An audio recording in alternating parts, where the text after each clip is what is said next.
Hello, and welcome to the Beaker Show. How's everybody doing today? Last second touches on our camera and boards here.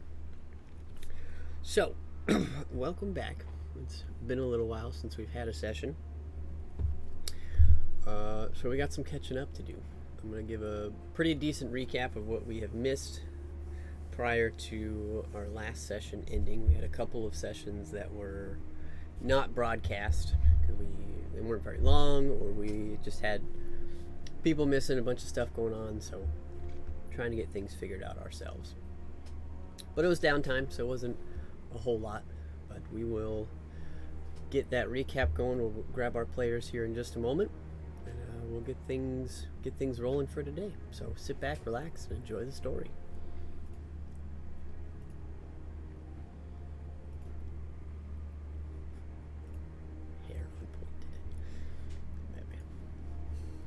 All right, so as far as a recap, let's bring you all back in to the last session that we had posted, which ended with you guys working your way into the Mere of Dead Men. So it's a little tiny arc that didn't get broadcasted, so we'll just wrap that real quick. Our party set off to the Mere of Dead Men to look at another loose string that they had with some of the villagers that lived there now, a group of lizard folk that had interest in trying to track down some sort of ancient hydra that was protecting, or said to protect, the lands that they were living in. So they wanted to try and coordinate with it, maybe find a way for them to live in harmony or peace, and also just to see if it was there. So you guys took some time to go back and see if you could help them out while you had a few minutes and didn't really have anywhere else to go. You weren't sure what threads to follow at the moment.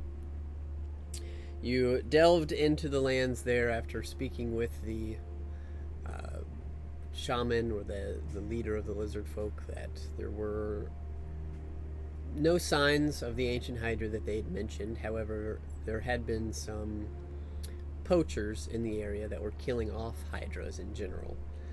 So you guys agreed to help try and track them down, worked your way through the swamps, and found the location that they were using as their hideout, per se, which was an area that you had been to before, most of you, which was the Ebondeath's Mausoleum, so a sunken holy place in the Mere of Dead Men that you had found the soul of an ancient black dragon.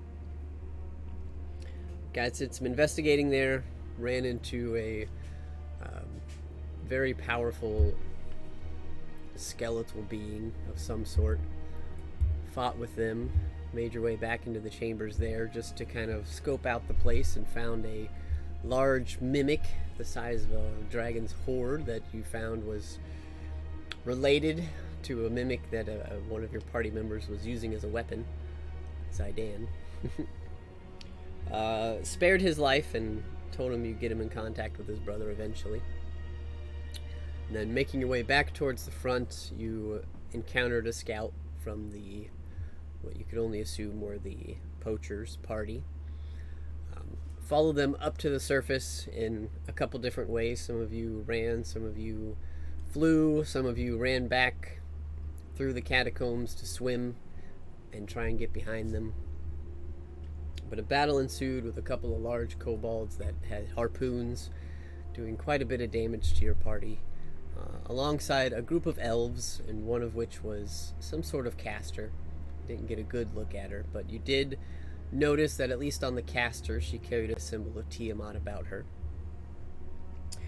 You guys managed to take out the archers and the two large kobolds, but the sorcerer, the priestess, managed to get away.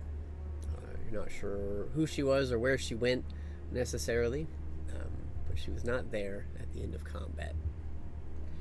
And from there you encountered a very large hydra, a hydra larger than you'd ever seen, walking through the forest. You did not attack it. Instead, it spoke to you. And you guys had an interesting conversation, finding out that this creature was part of a larger creature,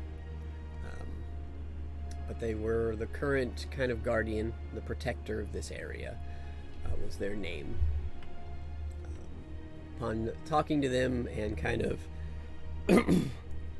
not being openly aggressive or hostile towards them, you did eventually hear a voice in your head that identified itself as the ancient Hydra that you were looking for.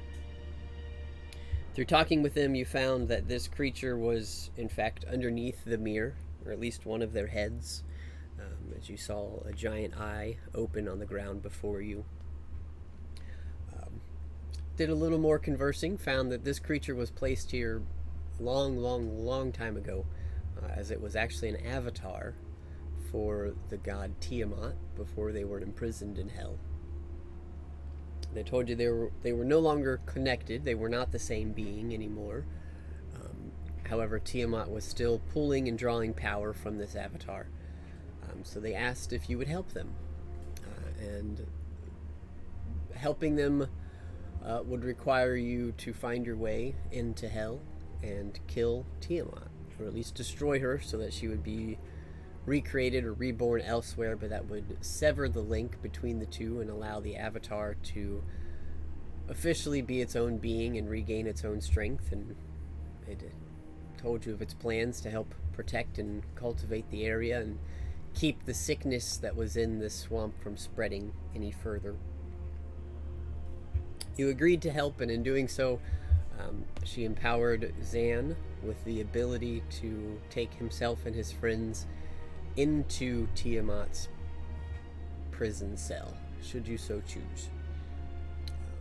And in doing so, she also knew that you had other adventures, other plights to take care of, and she sent you on your way. She actually teleported you back to Lelion so that you guys could make your way to the Scaly Eyes. So, that is the next leg of your adventure.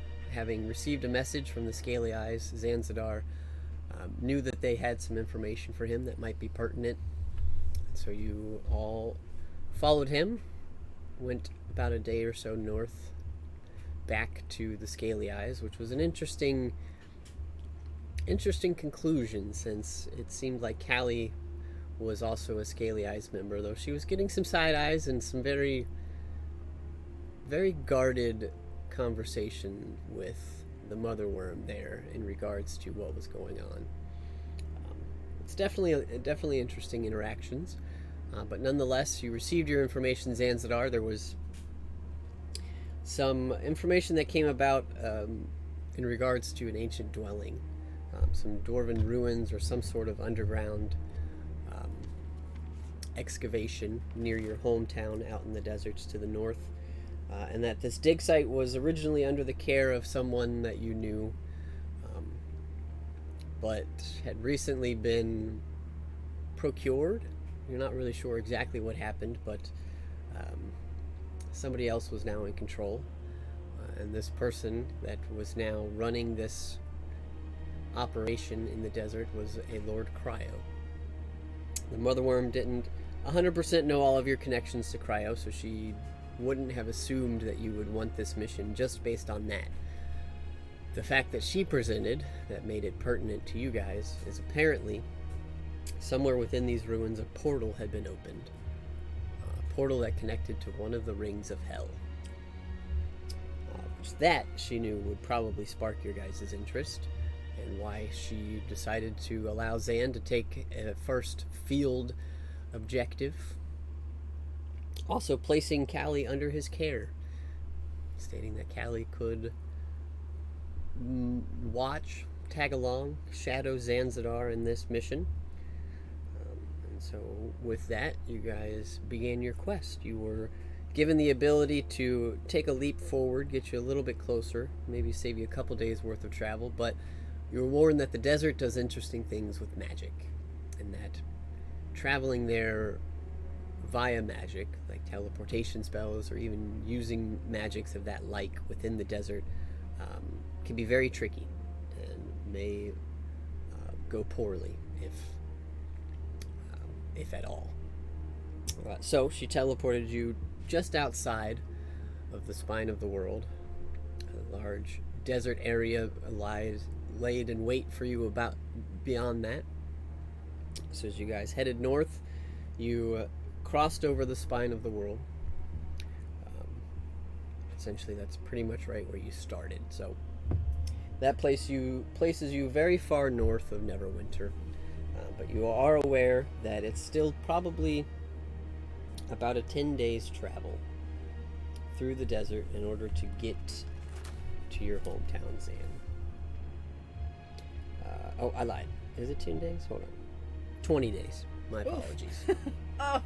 It's about 20 days of travel. On foot. When the GPS recalibrates. Yep. So it's quite the journey, quite the adventure. You guys are stocked up. You have plenty of provisions on you, and you are about to make your way in to the desert. So that is where we will go ahead and pick up today. So moving it back over to you guys and onto the screen here, I just have a basic desert travel map for the moment in case we have any encounters or things that we need to place, but it's this kind of background at the moment.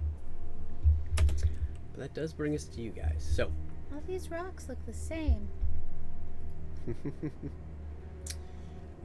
but you are on the edge of the desert, looking forward. Like we're just going into the desert, Yep. right?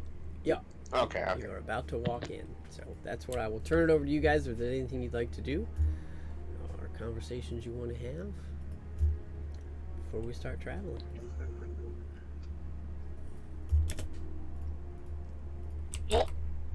Be reading for the meantime. As I sit on Peter and crack open my book Mm-hmm. of what is it called again? Manual of Bodily Health. We'll start reading that starting now. You got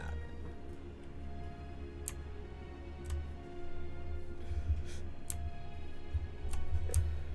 So Bink is on the back of Peter.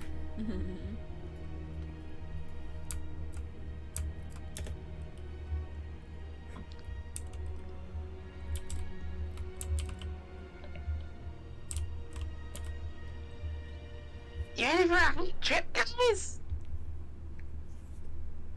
What was that? My mic was off. That was fun. You ready for a hot trip? Hot trip. Well, yeah. You just see Bink twirl, and he's like he's in this like kind of like speedo to like suntan. As we just track through the desert, and I'm just chilling on Peter's back, and I'm just gonna be like suntanning. You just see like this little like reflective visor he has in his little beach chair.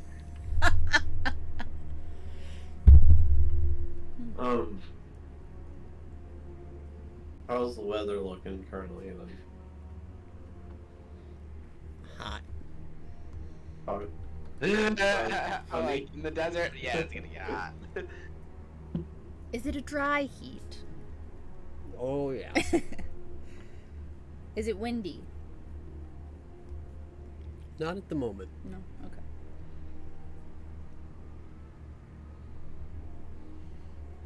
do you want to have Peter fly up overhead and just keep a lookout for the area?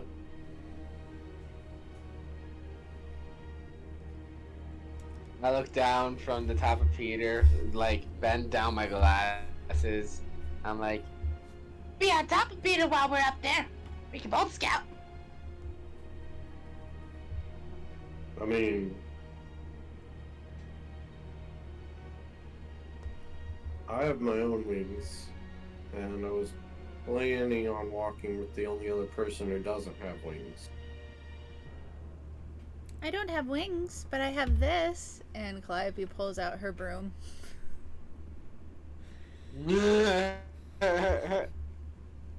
And you know how to use it? Huck tea. Are you gonna clean the desert with that?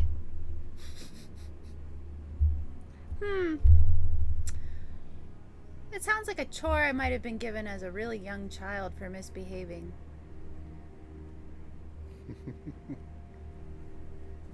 No. Okay. God.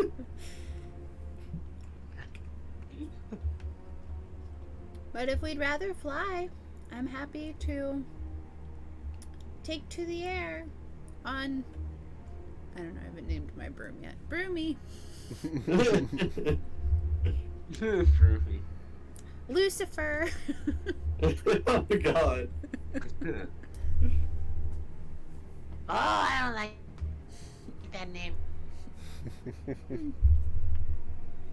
I'll workshop it.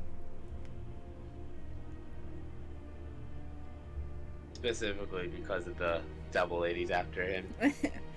What?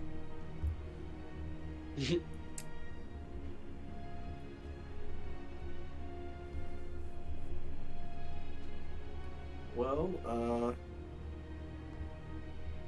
let's fly then. Woo! Cockatoo. Alrighty. I give Bink just gives Peter a little like smack on the butt, and then he like lifts off into the air. You got it.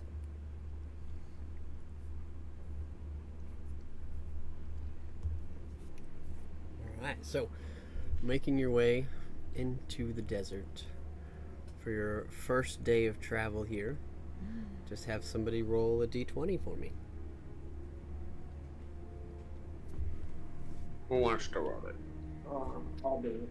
It's fine. Alright. Okay. Roll good. 14.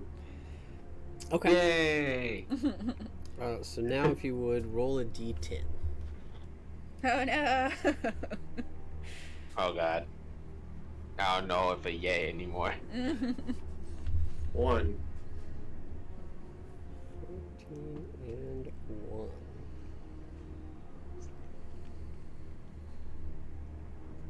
Okay. This is perfect. So as you guys are traveling, you find yourselves in kind of this canyonish area. It's definitely kind of winding. There's only really one way to go right now, so it's hard to get lost. But a couple hours in, you eventually spot something. You see out in the desert before you what appears to be some sort of tussle. You can see a bunch, since you guys are flying and you're relatively high up, I'm assuming. You can see some very small, almost humanoid-looking creatures commanding a group of small humanoid creatures against what appear to be tiny dragons.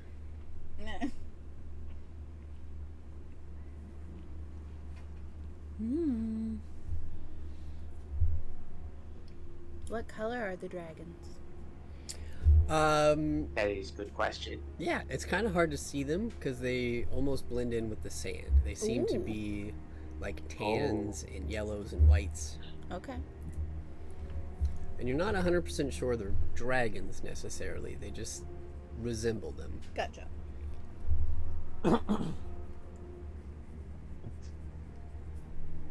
Bink advises to just keep moving on. But what is everyone else's opinion? They look Because like they're Bink having knows a that. good time. Because Bink knows that. Because Bink knows that even like we got a long way to go and stop the one Weasley thing. We're most likely going to see a lot of things tracking the desert through multiple days.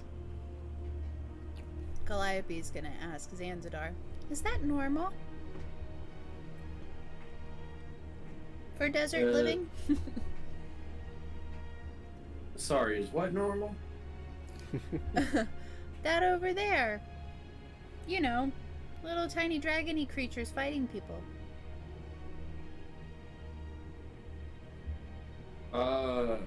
Would I know? And, It's been like 2 years since I've been here, so. yeah, make either a history or a nature check. Okay. 16 on history. Okay. Ooh, nice.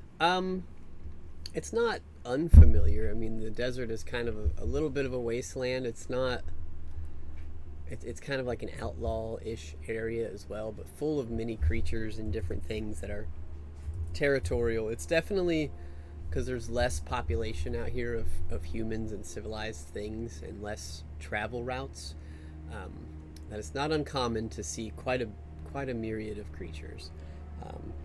Though this does pique your memory a little bit, seeing these creatures and getting a little bit closer, you're able to pick out that the smaller humanoids are goblins. They appear to be what you would know or remember to be dust goblins. And they are fighting a pack of sandworms. WYRMS. You know that both of them are... The goblins are not openly hostile, but the sandworms are definitely beasts of...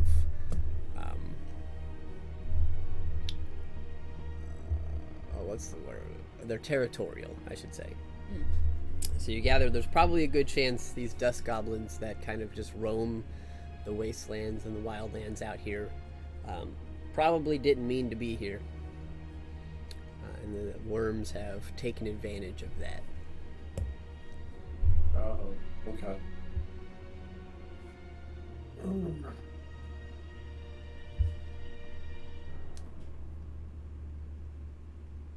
I mean, it's not unheard of that there are fights that break out within the desert.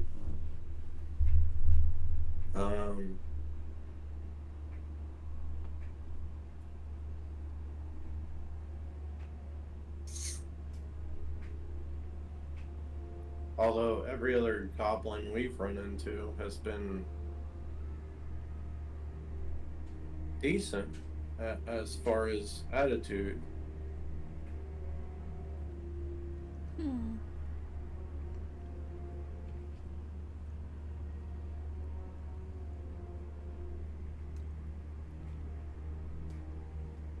I personally want to save them.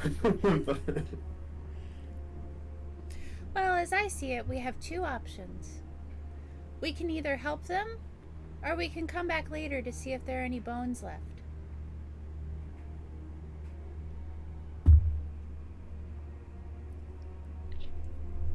Your call, then. Well, I mean, did we ever figure out if Droopy's brothers were reunited with him? Wasn't that a thing later on? They weren't necessarily looking to be reunited with him. You just knew his brothers were working with Neverwinter as spies in Aralani. Droopy's family prefers to hang out with him in small doses.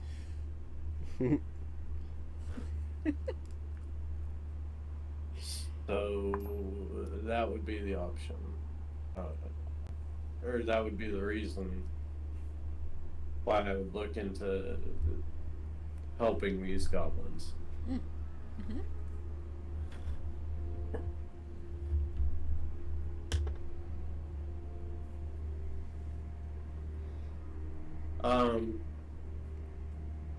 Hey Bink, do you still have Featherfall? Yeah.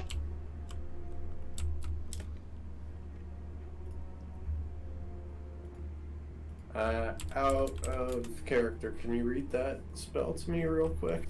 Because I forget what it says. Choose up to 5 falling creatures within range, which would be 60 feet, and for 1 minute, any creature that you cast it on, yeah, well, for a minute, you'll basically slow fall and won't take any damage for a minute. However far down that is. I think it's like... Well, it says 60 feet per round until Yeah. the spell is ended. So 60 feet, essentially, it would work for. 60 feet per round. Mhm. 60 feet is 6... For 6 seconds, it's like 10 feet per second. Oh, yeah, that's with fall. Wait. What's terminal velocity, though? A lot more than that. What is terminal velocity? Oh, wait, my fault. I totally misread that. My fault. A falling creature's rate of descent slows down to 60 feet per round until the spell ends. Mm-hmm. Okay, so you can fall 60 feet per second. Per 6 seconds. 60 feet per 6 seconds. That's a third of terminal velocity, according to the internet. Terminal velocity. But you don't take any damage until Right. it wears off, so Yeah. you're good. Right, but what I'm thinking is, Or just skydiving on these you suckers. know how people jump out of planes in movies where they go like to their diving head first position? We're about to pull off a Halo orbital launch. Yeah. Mm-hmm. I want to pull out my great axe and fall on one of these worms, but I also don't want to take the falling damage. I mean, you're good as long as you get to the ground before the spell wears off. We should be good. Except Right, that'll be but like falling would with it a be fast parachute. enough to where the worm wouldn't get a reaction? As far as like, Now, what if I cast it before we reach them? While we're all skydiving? Is Yeah. that possible? I mean, Well- you just have to be within 60 feet of me, and we just have to jump off at the same time, so you're within Yeah. 60 feet of me for me casting it. right?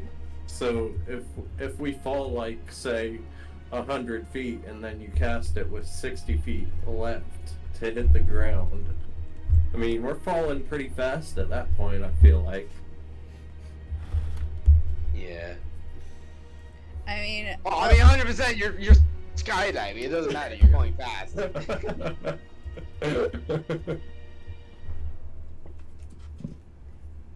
Callie doesn't usually need slow fall because she's a monk. Right. So, Usually, but I think for this occasion, you might have Yeah. to need the slow fall. I would Depending give her on it. a Well, you 100 have wings right now, so no, you have a broom. What am I have a talking broom. about?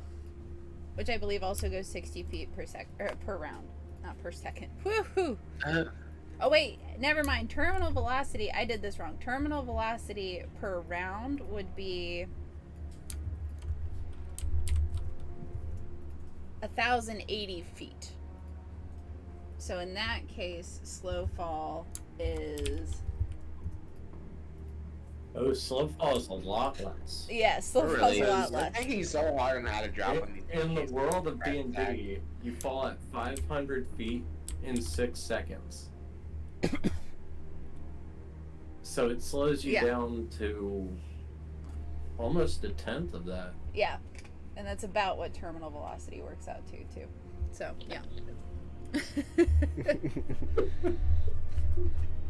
Physics in our game.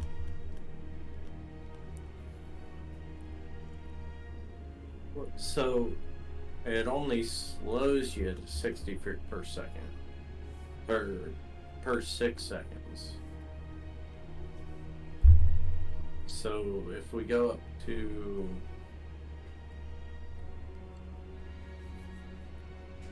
this is difficult.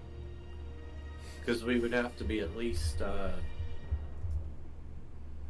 500 feet in the air to hit the ground within one round, right? And then you would have to cast the slow fall at, well, if we wanted to get going our fastest, 60 feet before we hit the ground. And it also gets funky and kind of depends on how the DM rules as to whether waiting to cast slow fall too long would essentially wrench you in the same way as hitting the ground would. Because you're Right. going so much faster than that, and you all of a sudden slow down. Yeah. Will that still scramble your insides? Maybe a little bit.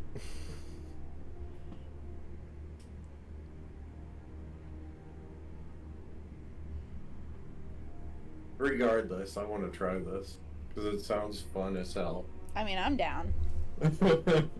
I'm not even worried about it. Although I think slow fall or the monk's ability reads differently. It's just negating damage. Up to 70 feet, right? 65 for me since I'm multi-class. Oh, okay. Well, no, not. I'm sorry. It's 65 points of damage. So Gotcha. mathematically, that's about 100 feet, assuming Chris rolls average damage.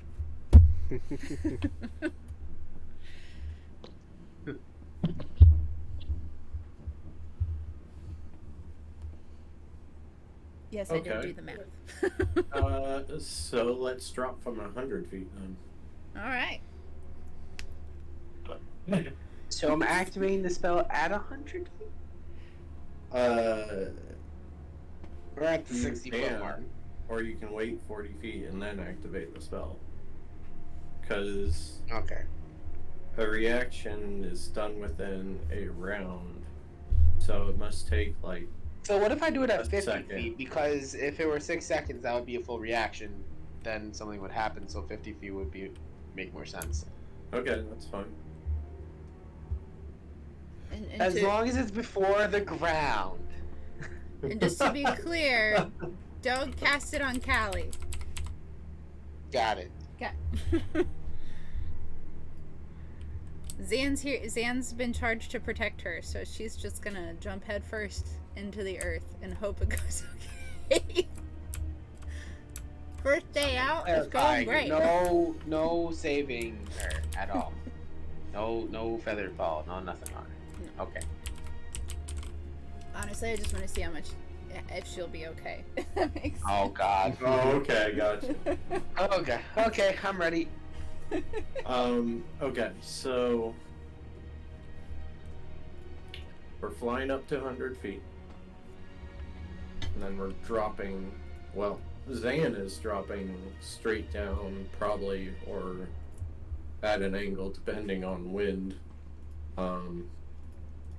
But once you hit me with the feather fall, if I have to open my wings any more to slow myself down, I will. The action in the 6 seconds would be probably a lightning breath. Drop out of the sky and electrocute them. And are these dust dragon things like wide enough to stand on? They sure are. Cool. Putting the shield away, taking out the battle axe. Woo!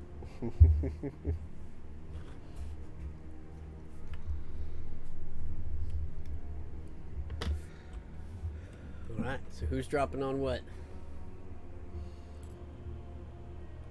So what I'm gonna do is I'm just gonna go literally skydive next to Zan on Peter. I'm not even jumping off. Peter's just gonna drop, like his wings are just gonna like hold on, just like I don't know the right word.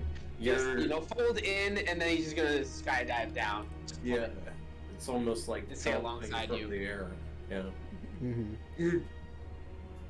Calliope's gonna try to basically, I mean, she's gonna place both of her hands across her chest like you would with someone in a casket, close her eyes, and just turn over so that she's going head first, and then just slowly draw her sickle, and she will go for one of the fellas that these two are not going for, if that makes sense. I'm going for green. I'll go for purple. I think it's technically blue, but Blue. And what? And Zan's going for green. Yeah. And I'm gonna go for gray. okay. Is anyone else hearing the guitar solo in Freebird? Oh, yeah. That's immediately what I was thinking when we Well, before the battle started, I immediately thought about that. All right. Free So as you guys begin plummeting down, I'll give you some things that you can see about these creatures as you get a little closer. While they resemble dragons, they don't have wings. Instead, they have these shards. They almost look like bones or spikes that kind of come out of their back, almost in a wing-like protrusion. Almost forming, it almost is like a reverse rib cage coming off of their back.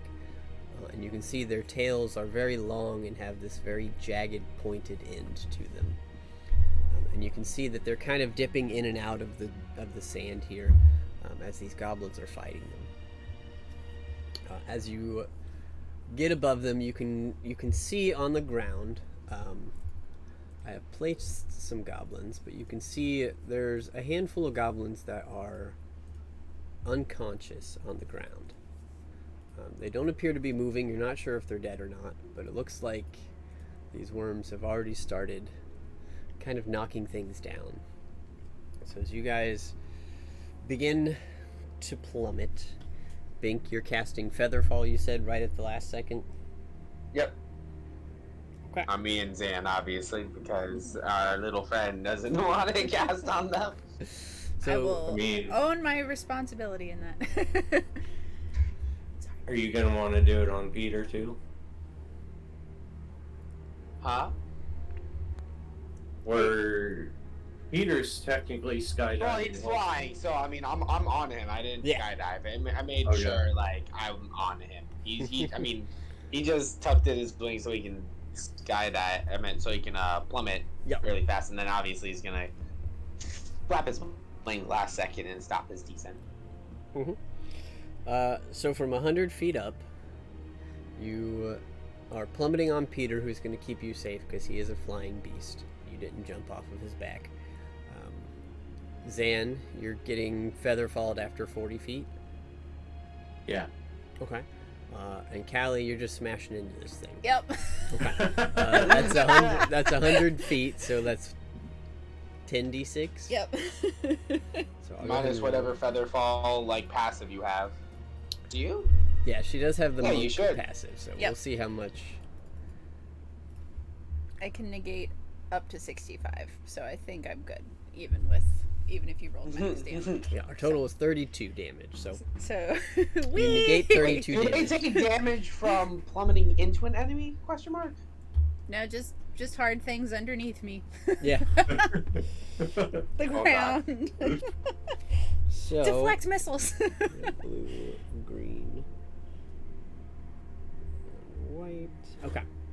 So I'll give each of you an action to make any attacks you want. As you come plummeting in, these sandworms were not looking at the sky. They were already pretty preoccupied on these goblins and the things in front of them.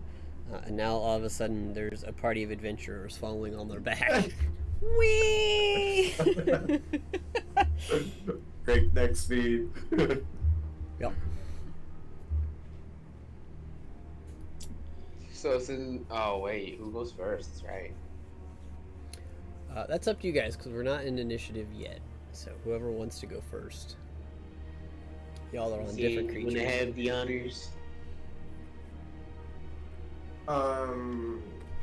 Sure. Yeah, you said you were gonna do lightning breath, so I did, yes.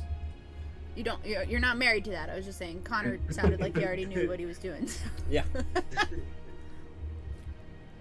Yeah, because I don't think Zan would wait for the point of impact. I mean, I've got my axe up over my head, but also Fustro dawing them into the ground before I hit. Mm-hmm.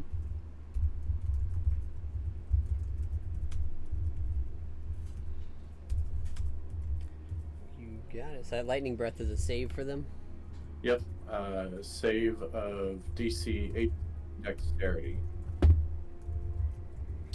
That's a 5. He's not going to make it. Nice. 3d2.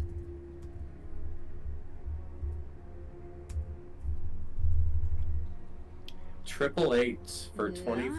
Nice. Woo! You He's not got messing it. around.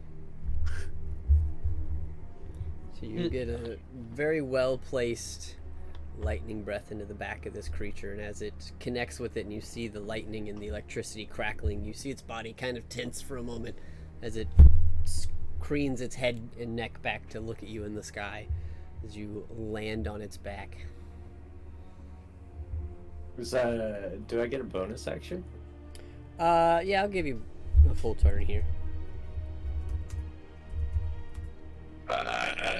Knowing full well that magic is wonky in the desert, he's still gonna try it.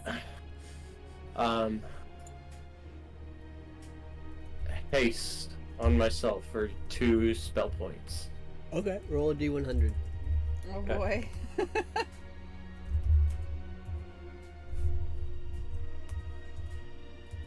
57. Okay.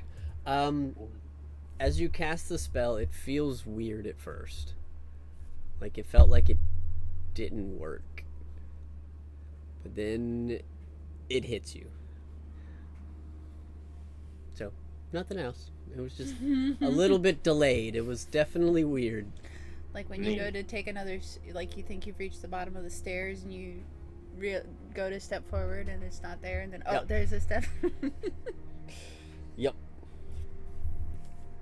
Alright.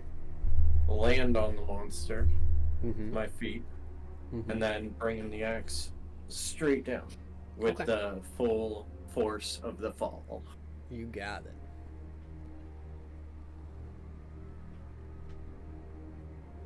A 19 to hit.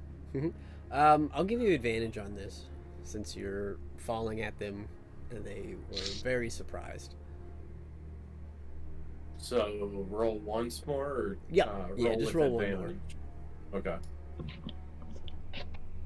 Lower 16. Oh, okay. Well, a 19 does hit. Goody.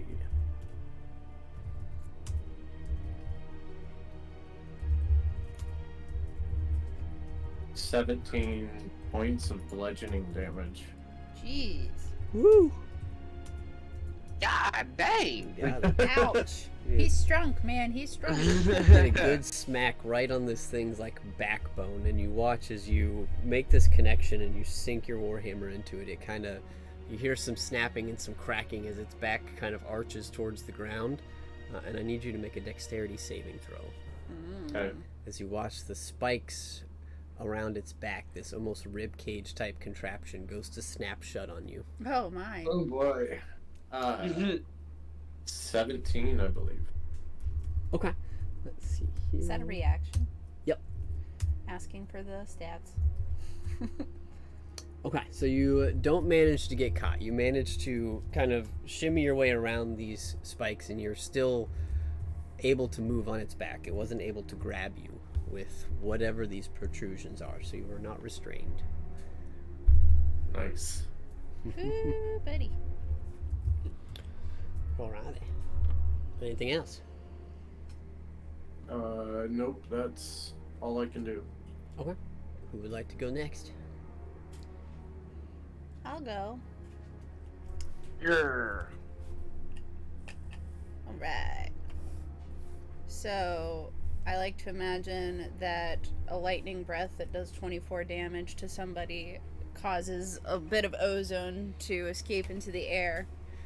So as Calliope is descending her final few feet, her hair stands on end, and it makes her look even a little more frightening. And then she's going to try to land. She doesn't want to land on top of this enemy.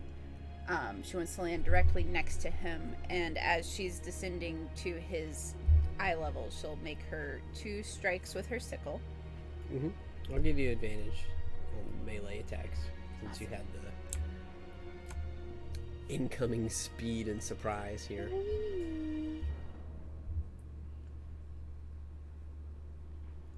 That's a 30 to hit. Oh yeah. Do I get... Oh, I have advantage, so I get sneak attack. Oh god, now I gotta do... Oh yeah. I'm so out of practice with Callie. Okay. I didn't have much practice to begin with. So that's 14 plus 6 slashing, so 20 slashing total. Nice. She's going to, as she descends and her hair is standing and she makes this connection, not that her comrades can see because they're behind her, but her eyes go grayish black for a second as she looks up to the red sandworm. And upon hearing the connect of that warhammer behind her, she's just going to whisper in this really creepy voice, "I love the sound of breaking bones in the morning." And she's going to use Wails of the Grave on Red. Mm-hmm. So Red will take 3 points of necrotic damage. Cool. And let me see. Oh, and Blue also takes that. Cool. Okay. So that's strike number 1.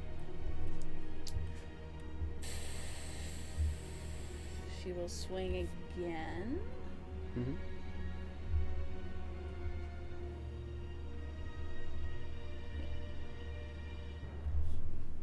For a 29 to hit. Oh, yeah. Sickle damage, that is 13 slashing on the second. Mm-hmm. I feel like I'm forgetting something, but I'm probably not. I probably just have way too many things to do. And this time she will turn those kind of milky, grayish black eyes on Blue and say, "Didn't see that coming, did ya?" And she will attempt to stun him with this blow. So Okay. stunning strike. Con save. Yes. That's a 9. So he is stunned. Nice.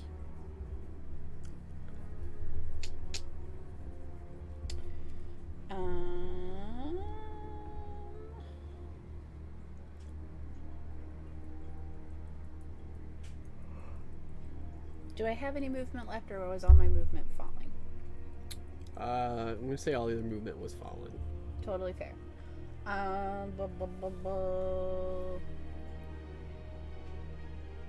Yeah, sure, why not? She's gonna tuck the sickle over her shoulder and just punch this guy twice in the tummy. Mm-hmm. Use a flurry of blows. It's way scarier than that, but Flurry of bowels. Oh, I mean, right. So as she sees his body kind of stiffen up in like shock, she's just going to aim for the sides of its neck, where she can see maybe some tender points in whatever kind of natural armor he has. mm-hmm. The first is a 24. Yep. So that is 14 points of bludgeoning damage this time. Mm-hmm. And the second, I have advantage. Let me just roll twice here. Oh, and I should have had advantage on the first one. So let me roll one more. 23 on the second. Yep. For another 13 bludgeoning damage. All right. And that's her turn, I think. Okay. And how about Bink and Peter coming down on the gray one over here? Alrighty. Peter's gonna be going in with that slashing damage. Or is he gonna go in with his beak? 25 to hit. Oh yeah. You do have advantage on these. God dang it. Yeah, I'll humor myself to see if I get a critical for that, just in case that's technically still the first one, but it would hit regardless. Yep. So With 10 10 damage. You got it. And then the second one would be claw. We got 24 That'll hit. with 7 damage. You got it. And alongside him, after he attacks, Bink is going to stab with his rapiers. versus Warple's scimitar. Still Nice. advantage, right? Yep. Alright. As I aim for his thing's head with a natural 20, Woo! Nice. I go for a clean slice of his head. Is the right one. You got it. Go ahead and roll the damage. 16 damage. Okay.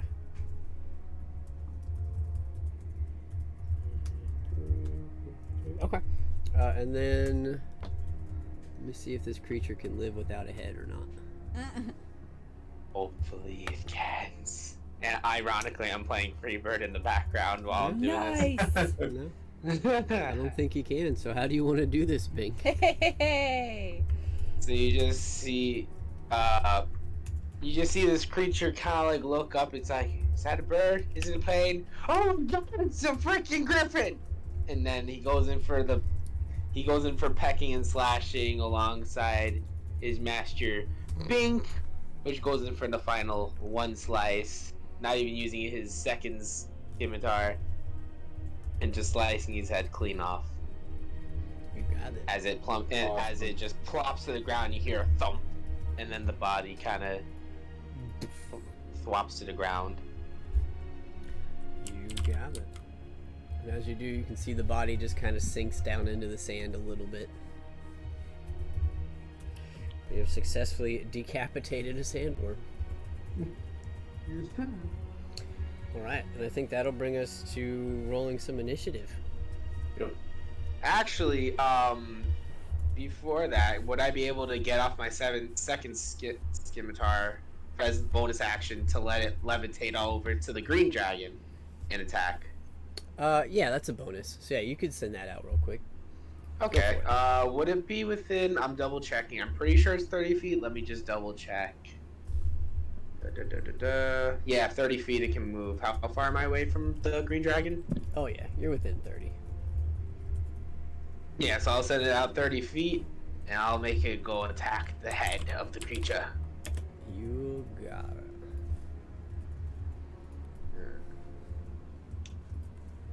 I keep forgetting advantage. Let me just do that one more time. Well, 25 was the highest, so I'm assuming that would hit. Yep, that'll hit. With 15 damage. Nice. As it doesn't slash into the head, it actually slashes into the back. I forgot. What's the description of these things again? They look like dragons without wings. And Without wings. Yeah, and out of their backs you see these bony spikes that kind of come out like a rib cage, just the wrong way. They're coming out of the back and pointing up like into the sky. Oh, well, I'm just attacking one of those. You got it.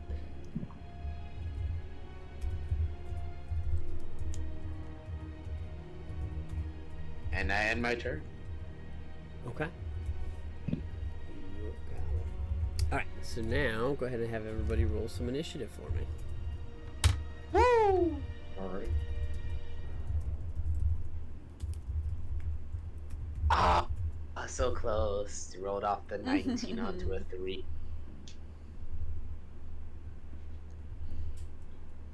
I forgot how to roll initiative there for a second. I was like, where's the button?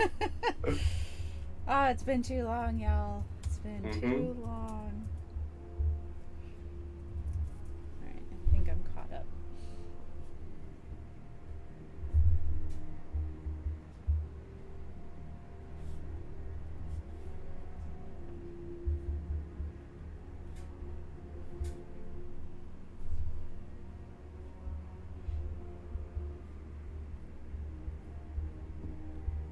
Okay, so our initiative is going to be Callie, then Zan, then the worms, then Bink, and then the goblins are last.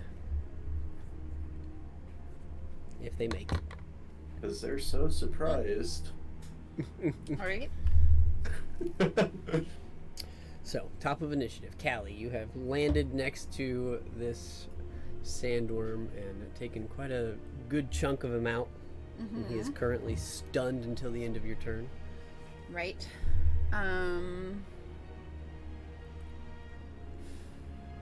Okay. I am going to try to swing at him one more time with my advantage.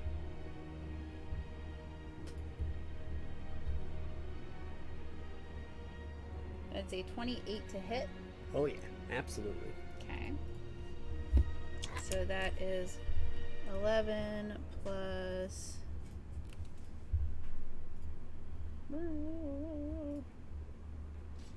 Sneak attack. 16. Yep. So 5 from sneak attack, so 16 total. Mm-hmm. Slashing. And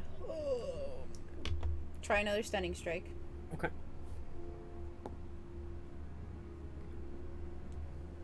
You got 15 this time. Alright, so he still fails. So she sees him starting to stir and turn to her, and she goes, ah, ah, ah, and just swipes across his face with her sickle.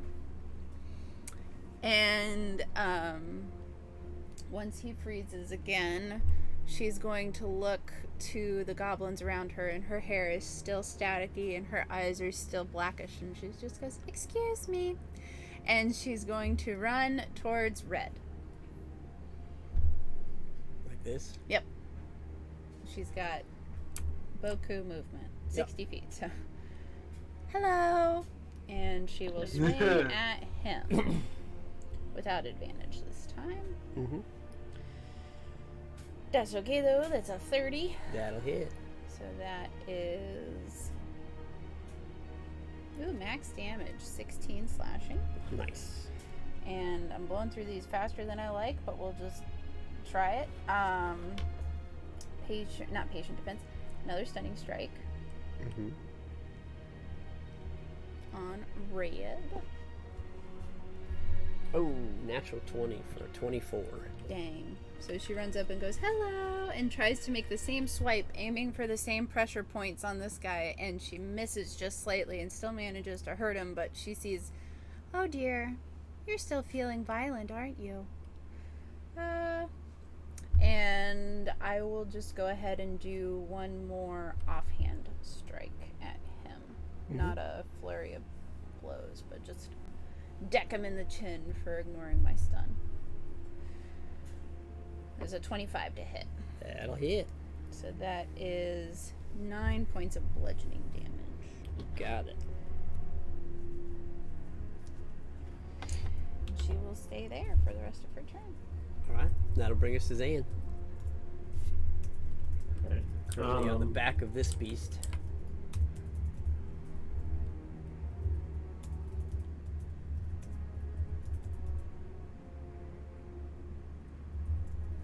So the blue guy stunned currently? Yes. Okay. Well, I will do a downward strike again at the one I'm standing on top of. Okay.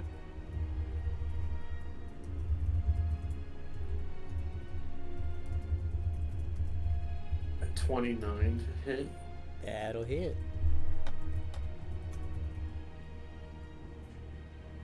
For max damage of 19, bludgeoning. You got it.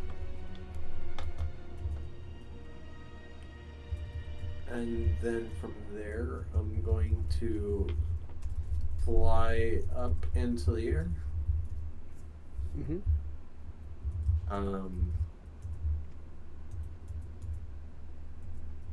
Till I'm about 30 feet away from the blue guy. Lightning breath him. Okay. So I believe Green will get an opportunity on you. Yeah. Yep. Yeah, as you go to leave his range, you can see at this point he definitely knows you're there. So as you fly up, you see him kind of lash out with his tail that he has. Mm-hmm. And that is... it's a 24 to hit. Just makes it. Oof. Ooh. So I need you to make a Constitution saving throw. Okay. Oh my.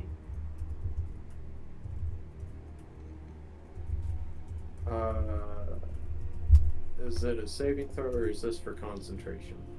This is a saving throw. Your concentration will come after we figure out the 20. damage. Okay. So you'll take 12 points of piercing damage. And because you saved, you'll take half of 24 poison. So you'll also take 12 poison damage. Okay. How much total? Total of 24. Thank you. And then you would need to roll your concentration check. Oy.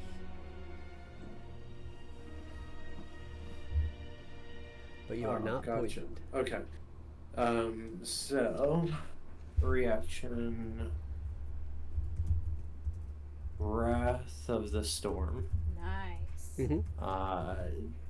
Dexterity saving throw DC 19. Got it. That's a 5. Okay.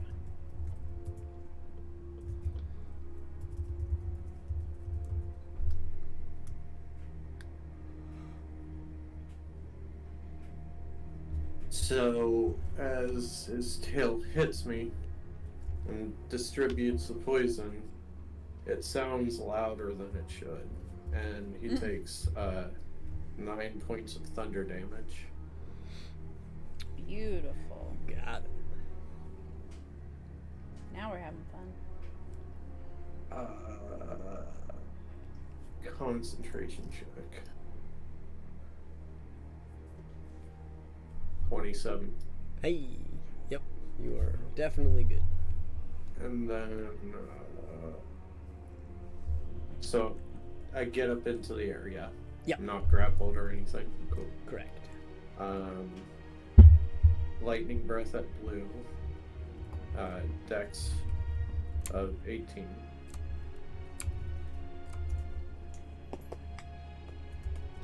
That's a 5. They're not doing good on their deck saves. 18 lightning damage. You got it. Well, he would. No, he doesn't automatically fail when he's stunned. I just realized our board is upside down. And Okay. do what? Nothing. Sorry. Okay. You're good. You're good. I'm mumbling.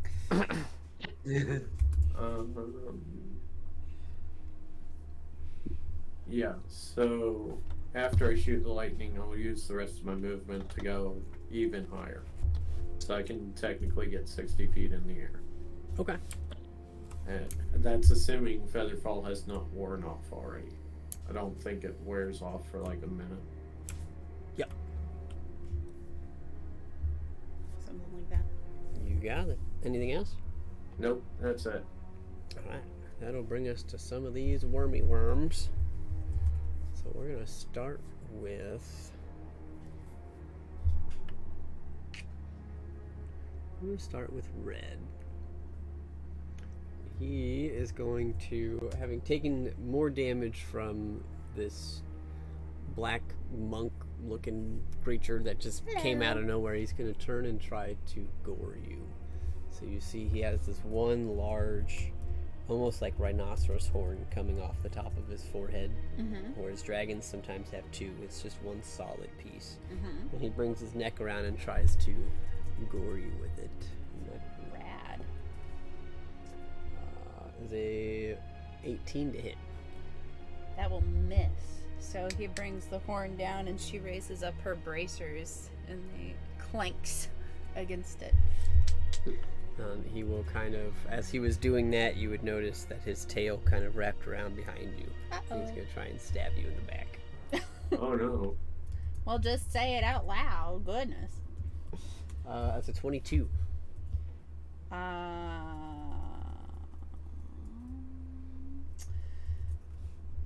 That is exactly her AC. What does she want to do?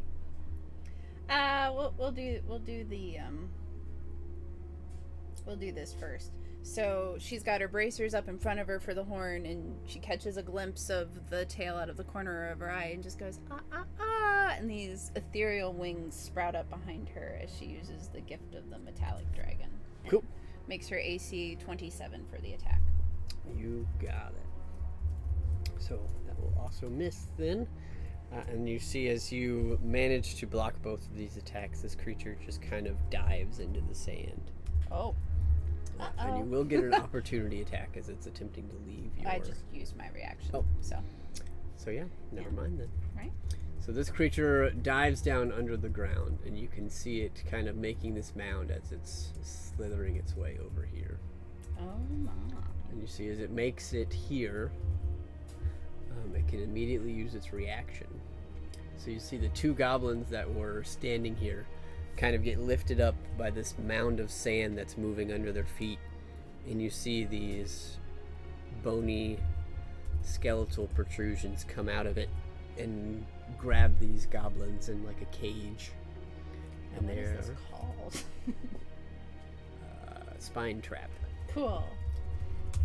And they both fail their saves. So these two goblins you see are now restrained inside of this trap on the back of this creature.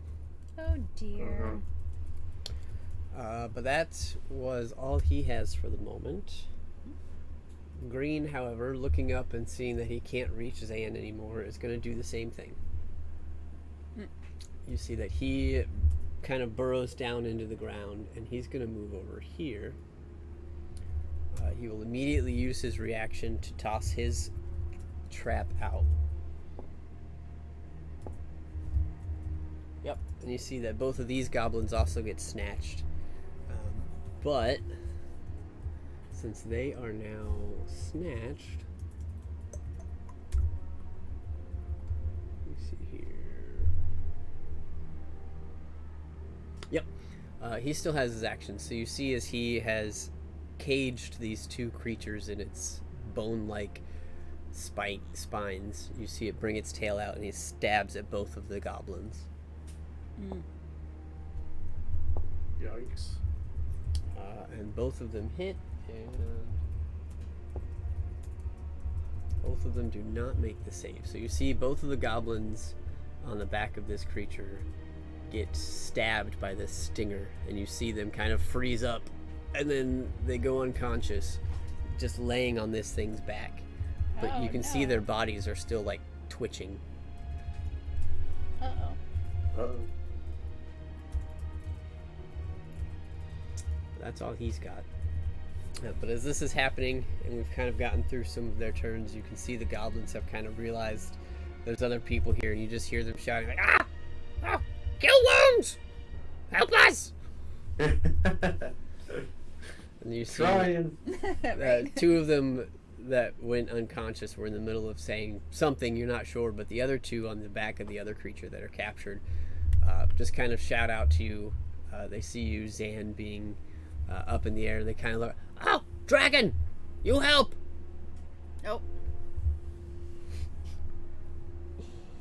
I'm no dragon. But you hear another couple of goblins like around the back, like, "Look out for the stingers! Don't get stung! They don't kill you, they save you for later." Oh no. What's the Oh, fun boy. in that? That brings us to Bink. Bink, ba bink, bink. Break it up, break it up, break. I'm gonna do is.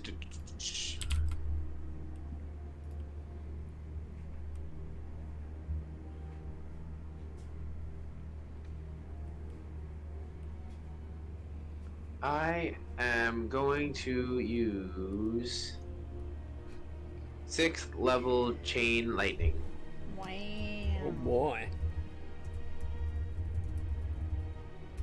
Which will be starting from the green to blue, no, green to red to blue. You got it. And this is a dexterity saving throw of 18 or more. 7, 5, and 2. Wow. Yay! Go Bink. I'm just double checking what it does.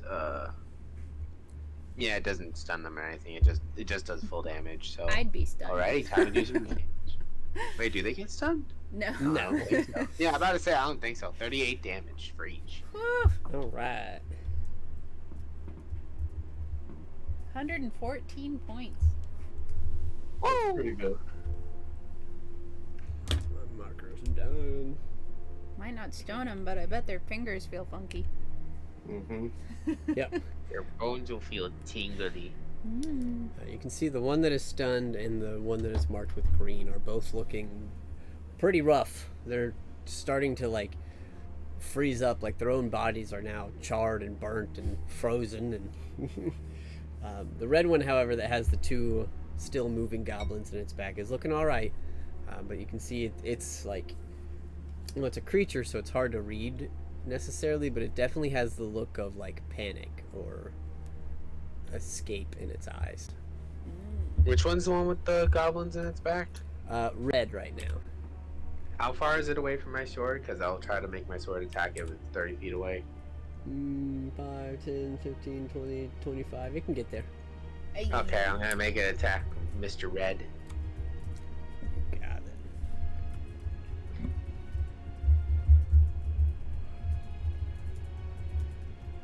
And 17 to hit. That'll hit.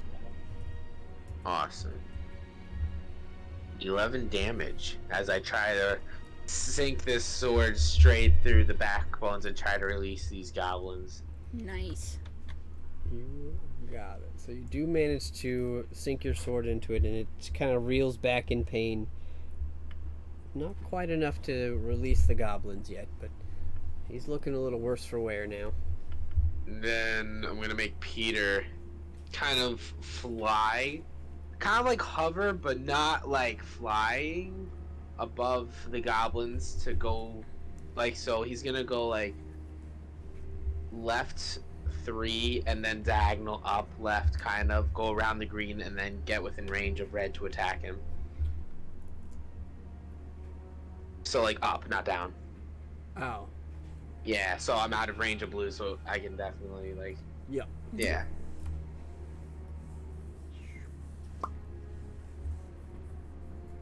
And he is gonna do his beak attack with a 15 to hit. That will just hit. Woo! That is 12 damage. You got it. Aiming once more at the backbone of it to try to release the goblins as he pecks at the bones, and he goes in for his claw attack for 25 to hit. That'll hit. Woo. And he goes in for a slash at its backbone once more with 7 damage. You got it. See, its grip is starting to loosen. You can see as Peter's pulling and gnawing at it that some of these bones are starting to crack and bend, but it's not giving up its goblin catches yet. And I end my turn there. Okay. Then that will bring us to the goblins, and so all of the goblins are kind of looking around, a little worried, and like shouting between each other. No, save the guys! Get Kevin! Oh no, not Kevin! And you see all of the goblins that are not unconscious run over to the red one. Oh wow. Feisty.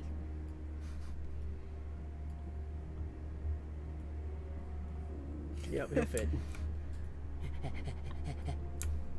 No one else is going to though. Everyone loves Kevin, apparently. Save Kevin. These two are gonna kind of file in. This guy will kind of file in. All the My rest of God. them are unconscious. 4, 5, 6, 7, 8, 9. That's 10 goblins that can attack red. Oh my Red's going God. down.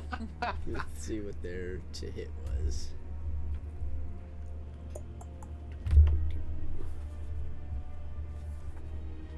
No offense to these goblins, but they're not getting their own lines in the spreadsheet. I will just do Right. God. Okay. 4, 5, 6, 9, 10. They all have +5. So let's see how many hit. Not that one. Not that one. That one will hit. So there's 1 hit out of 3. 2 hits out of. That one doesn't hit. That one hits, so 3 hits. Nope. Yep, 4 hits. 5 hits. 6 hits. Times Wow. 5 damage is 30 damage on red. Nice. Yeah. That's not bad at all. So you just see all of these goblins just come running up and pulling out these little short swords. Just like stabbing this thing in the side. It's not quite enough to take it down, but it's not looking happy. But yeah, and you just see the goblins are just kind of shouting out at you guys like, help us! Help us, please!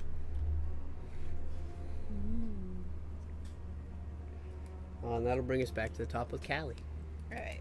Callie sees all these goblins run after this one that's captured some of their friends, and she's looking to see if she has a way in there.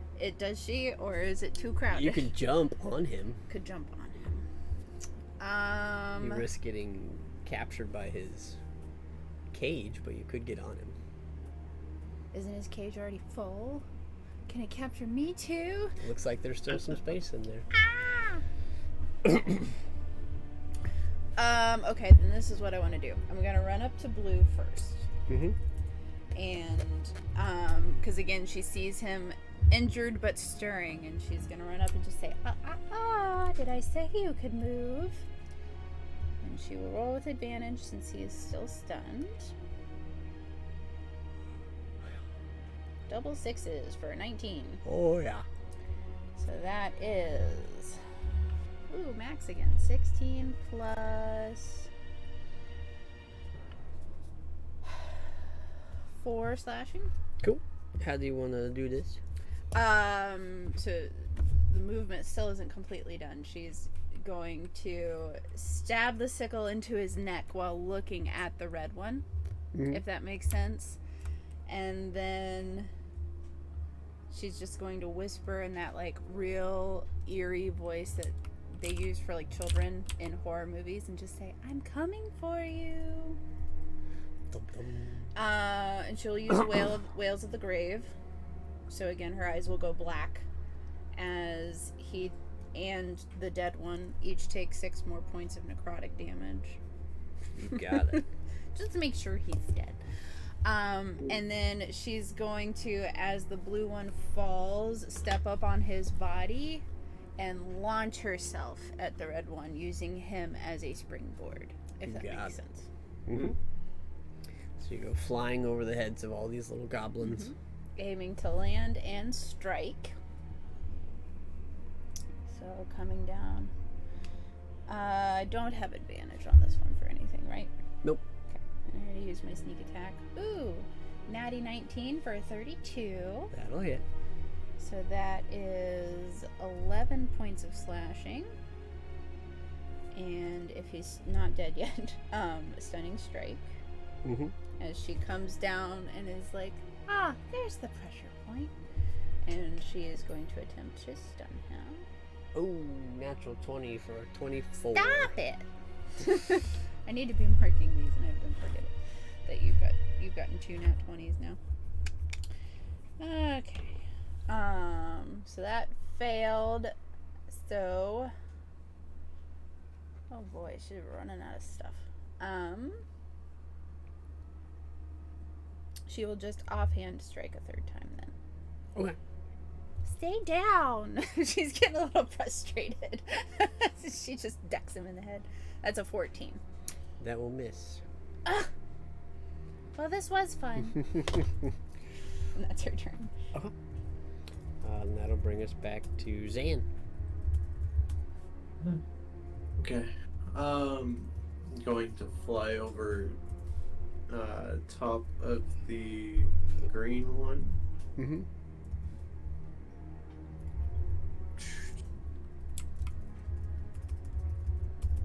I will drop, and I'm slashing for the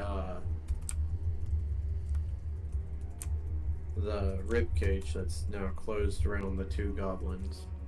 Okay. Trying to break those bones, get the cage back open. You got it. 33. That'll hit. For max damage, 19. That's enough. How would you like to do this? Nice. Yeah. So, as I swing sideways to break across this cage, I assume that some of the rib cage's bones attach to the spine. Yep. And when I hit them, instead of breaking off on the center of the rib cage, the bones at the spine, the bones at the spine are weaker, and it just snaps the spine instead of breaking the whole rib cage. Dang. Got it. Gnarly.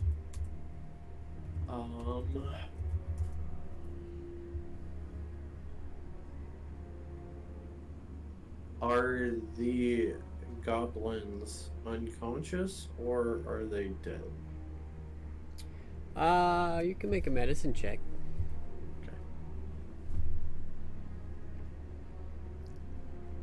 22. Okay. They appear to be paralyzed. Oh, okay. So they are stable at 0, but paralyzed.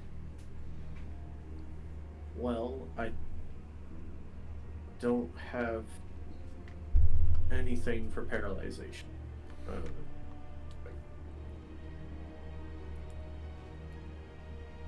Or if I do, it's not prepared. Yep. So, we'll do this instead. Bonus action. Spend 2 points to cast Create Water. So I'm going to make it rain within 30 feet around our last dragon. Okay.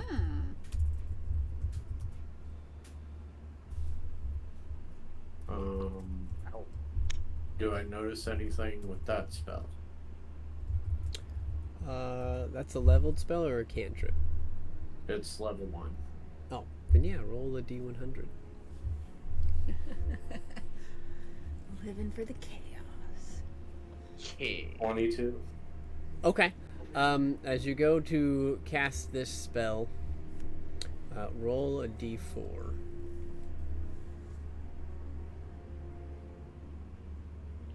1.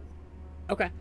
So as you go to cast the spell and create this rain to fall, and you're targeting, like, the point that you picked was above the worm, right? Yes. You very quickly notice that the target you picked is not where it went. So instead of raining on the worm, it's raining on you.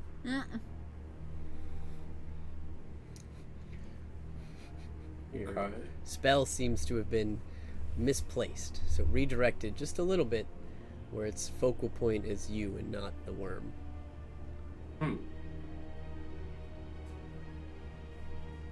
But it's still 30 feet of rain from you, which still gets him. He's still wet. Okay. Well, another lightning breath charge as my second action. Okay. Saving throw of 18 dex. That'll fail. Awesome.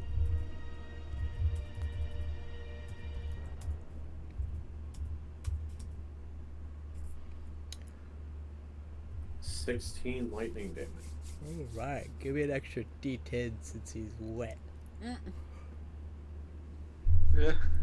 Boy. Plus 9. Wow. 25 is enough. How would you like to kill this guy? So this guy is at least part sand. Kind of seems like it. They're interesting anatomies you haven't had the time to look at yet, but So his fleshy bits remain fleshy. I mean, charred flesh, right? yeah. But the sand on him turns to glass, inevitably, like turning him to a glass statue with burning charred flesh bits. Nice. You got it. So as you eliminate this last gentleman, leaving him as a statue in the desert here, that will take you out of combat. Yeah. And at this point, you see all these goblins like, thank you for the help. Thank you for the help. And you see a couple of them start pulling out little vials and running over to their friends that are on the ground and like force feeding whatever is in these vials. And you see a couple of them that were unconscious and just kind of like paralyzed start to move again, very slowly getting up. So that was for the their toxins. Yeah, it's worm anti-poison. Worm anti-poison. How many more worms are in the desert? A lot. Yeah, there's a lot of them. There's a bunch. They live underground.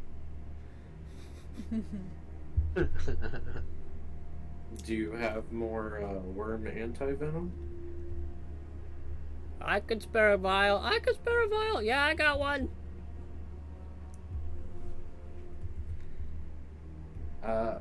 Do you take money for it or trade something else? Money. I'll take money. Gold. Oh, you don't I think say. they like gold. Certainly seems that way.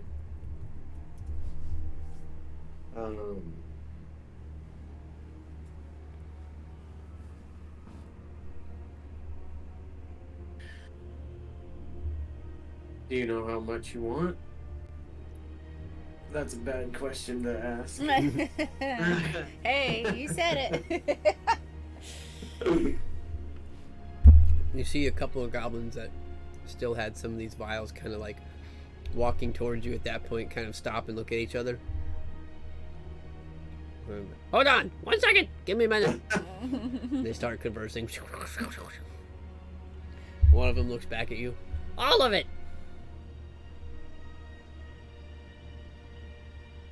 Okay.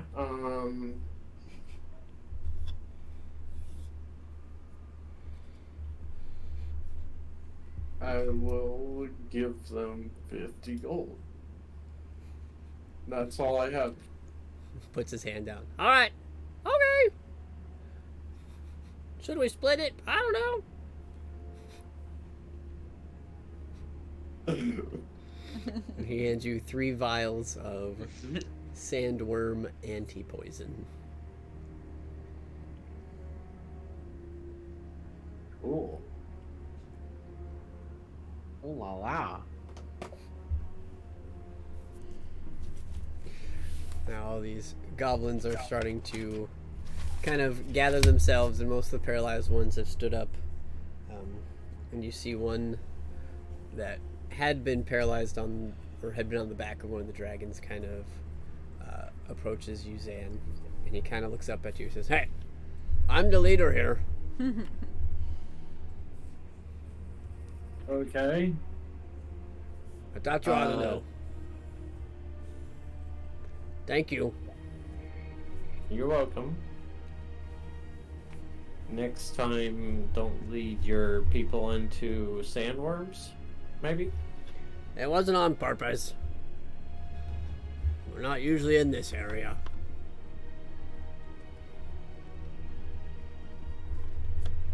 What brought As you far here? as, are you farther in the desert, or what brings you out here? Yeah, we're usually farther in. Yeah, farther in. Yeah, up in the mountains. Bink looks around. He's like, "Where are the mountains?" I'm guessing because like I'm gonna guess there's no mountains around her. There are. They're kind of off in the distance. You can see some. Is there like multiple? I'll be like, mountains. Those ones. And he points to like one kind of small mountain that's not too far out. And you kind of stare at it for a second, Bink, and you realize it's a sand dune. Or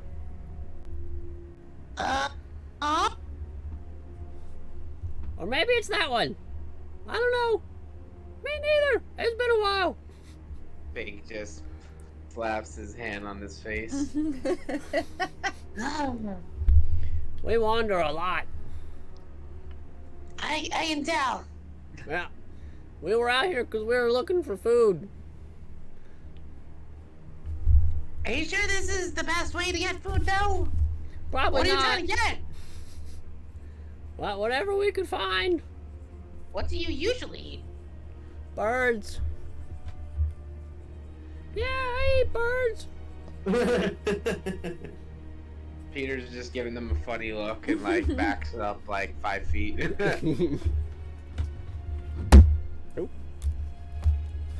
Not him. He's my friend. Wow. Well, we saw a goblin. Told us to try and find somebody. So we've been wandering. We haven't found him yet. Find somebody. Yeah, some dragonborn. Maybe it's you. Are you looking for a goblin? No, look at Zan. I'm not looking for a goblin. Oh, it's not him. It's not him. Not this guy. Nope, not that guy. Do you know what color dragonborn? I don't remember. Yeah, me neither. Purple, I think. Oh no. No, It'd be maybe it was interesting black. To meet a purple dragon. It was black. Maybe. Sorry. Or maybe it was red. Or black and red. Are you colorblind? Yeah. Well, there's your issue. I'm not. I am. I'm not. I am. It's hit or miss out here. The sun kind of gets rid of things real quick.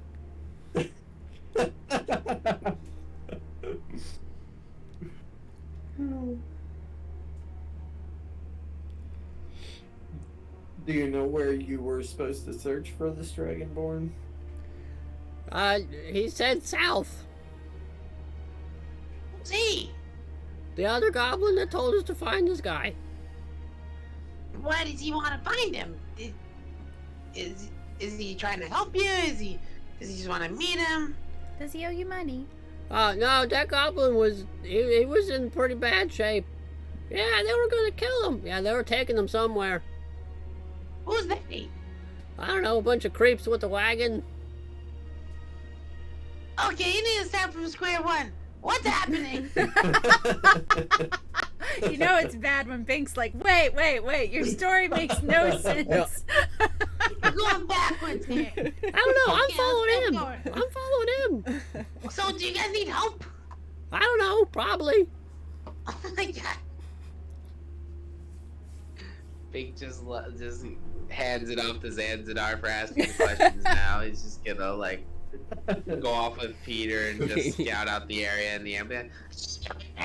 Like as I like flap in the air to scout out the area in the meantime. The leader goblin kind of looks at you and he's like, we saw a group of people that had wings and horns and tails and weird stuff and other humans with them, and they had taken some prisoners. One of them was a goblin, and we saw him one night when it was dark out. We thought maybe we could steal some food from this group of people, and he asked us if we could help him find his friend and tell him where to go to save him. Oh, okay. But I don't remember a lot of it because the weird guys that were captured him, they saw us and started killing, so we ran.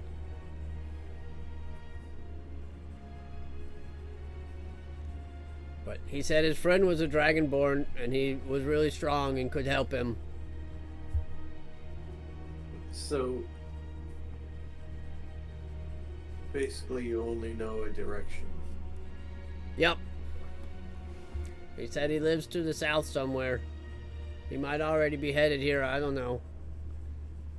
Well, what about if we take the mission from you? What would you do then? If you took the what? Mission? Oh, you can have it. Yeah, we're lost.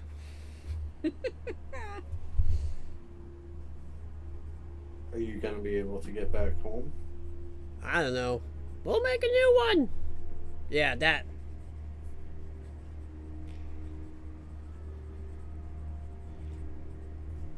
Okay.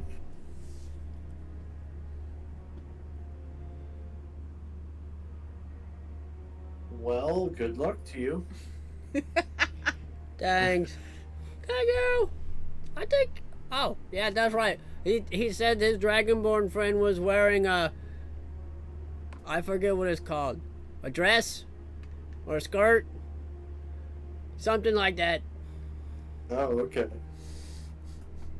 Well, I mean, we'll definitely look for a Dragonborn in a dress. Okay. Needle in a haystack. Right.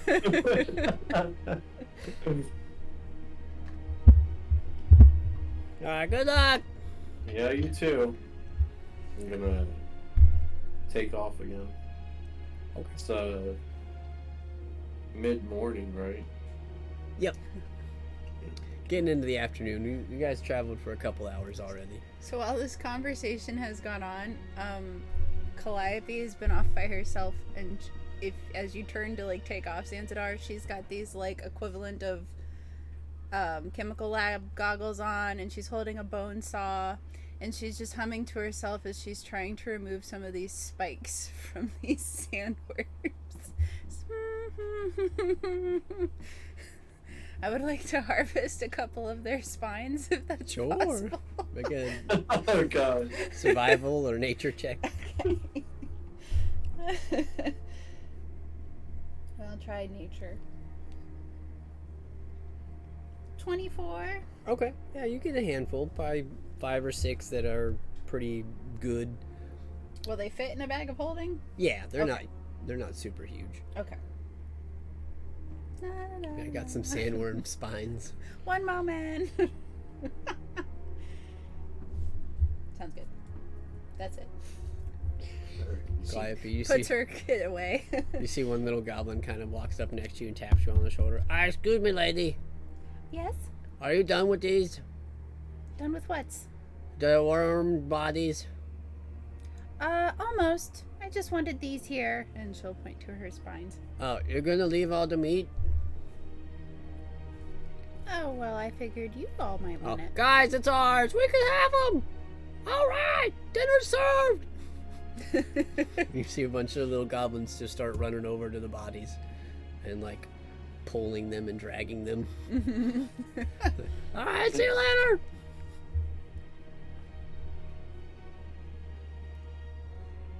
Well, they're happy.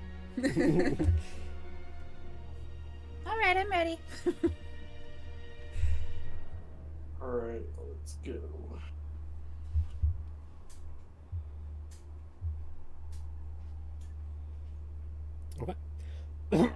So, as you are making your way out of this, you guys have got a little bit of time here. You've probably passed a few hours, but that gets you through most of the day. So a few more hours go by. You don't really see a whole lot. You're still heading in the only direction you really can, as the canyon area that you're in just kind of heads north for a little while. You can see in the distance somewhere it begins to kind of open up, and you'll probably need to get a little more direction at that point.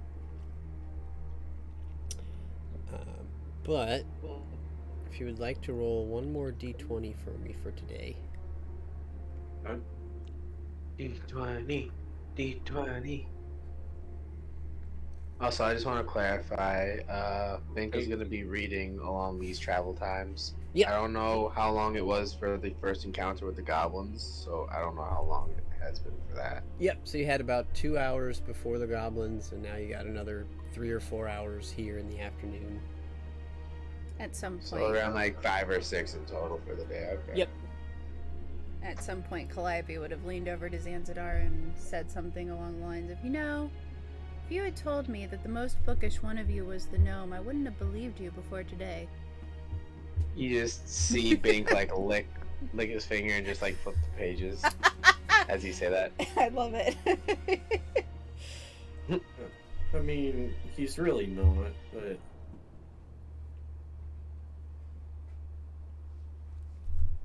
Today is, I guess. I don't know. And look at this one. It says exercise to stay healthy. Yeah, right. First it says chunky apple juice, now it says exercise. This book's crazy. I'm just gonna skip those steps. You should probably go with the book. Be honest. I mean, I'm reading it. Some of this is gibberish, but I mean, I'm, you know, it's little. It's teaching me a little bit, you know. Yeah. Like it says, an apple a day keeps the doctor away, so I mean, that's understandable. Drink chunky apple juice. Well, it says don't drink chunky apple juice, so it's confusing me there. I still just drink the chunky apple juice, though. Maybe eventually you should put in other things besides just apple juice. Like if you put in Like chunky pears? Ugh, I Well- don't like those. put chunky pear and chunky apple together. What a pairing. Ugh. No, not carrots. Not chunky carrots. Maybe regular carrots, but not chunky.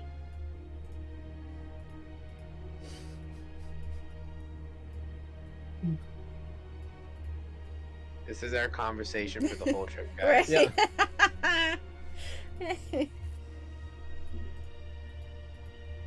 So far, I would say I would have around, if 3 to 4 hours, around 5 to 6 hours of reading so far out of the 6 days that I have to read. Yep. For 2 days in total.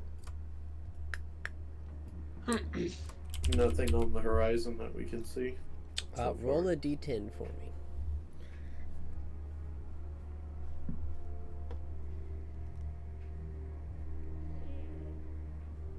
Five.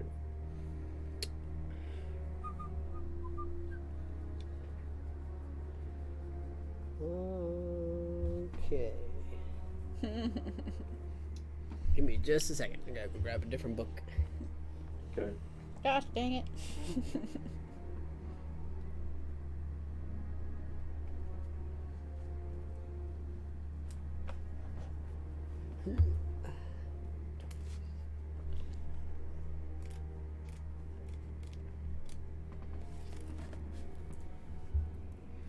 Okay, so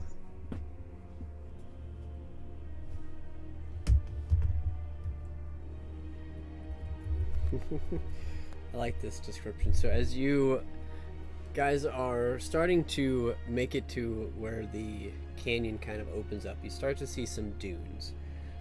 And on top of one of these dunes, you kind of catch some movement, Zan.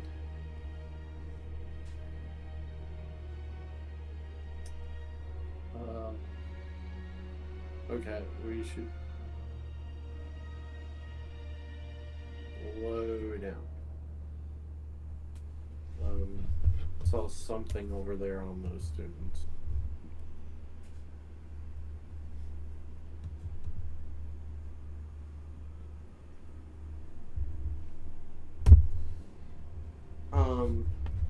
From where the sun is positioned currently, is there a shadow on the ground that I can see of, like, myself or our party? Oh yeah, absolutely. And does the dune have enough vantage point to where they could probably see our shadows?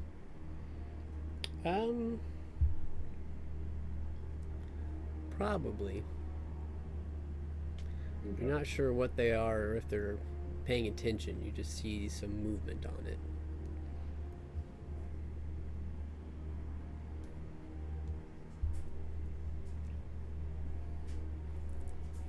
But yeah, it's about midday, so the sun is nice and overhead right now. There's Right. not a whole lot of cloud cover in the desert.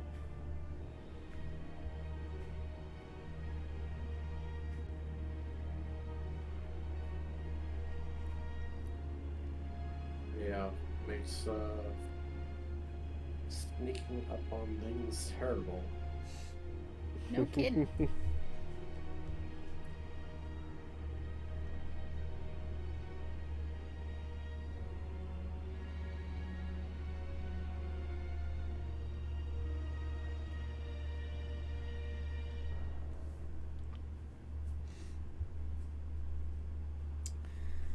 Can I, while Zan is scoping it, can I try to get a, not necessarily get closer, but a better look at what the movement might be? Mm-hmm. Make a perception check. Percy 18. Okay. The movement looks restrained. You see, looking a little bit closer, about 4 or 5 shapes. You're not really sure what they are. They almost just look like blobs of sand. But you can start to make out like arms and legs, but it seems like it's almost like they're stuck to the dune. Like they're a part of the dune. You're not really sure, but it doesn't look like they're like walking. It almost looks like they're stuck.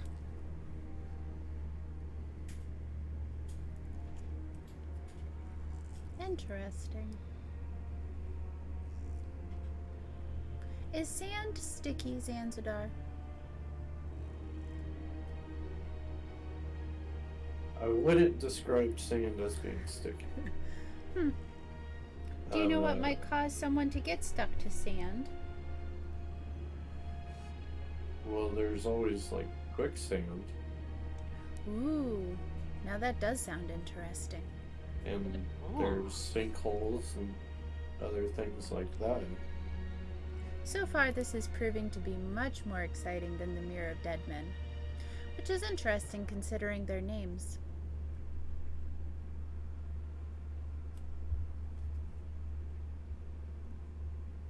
Why?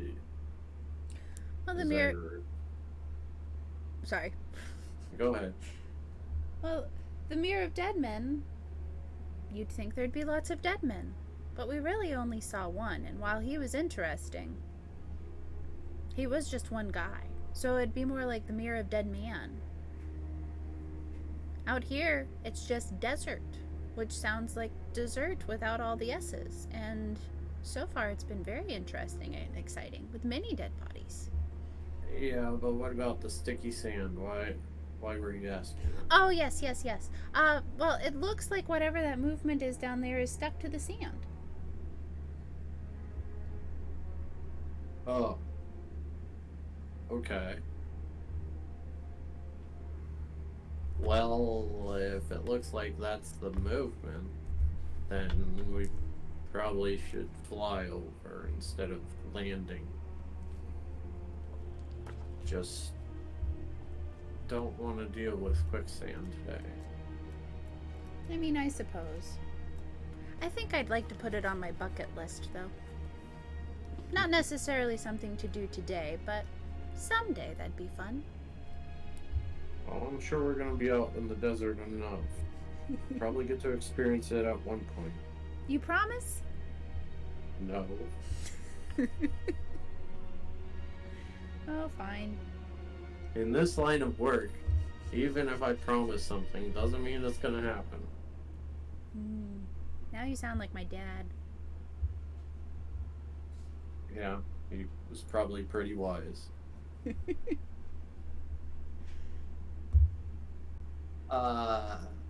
So what do you say? You want to fly over and take a look? I mean, best case scenario, it's the people we're looking for. Couldn't hurt? Actually, that's not true. It probably could hurt.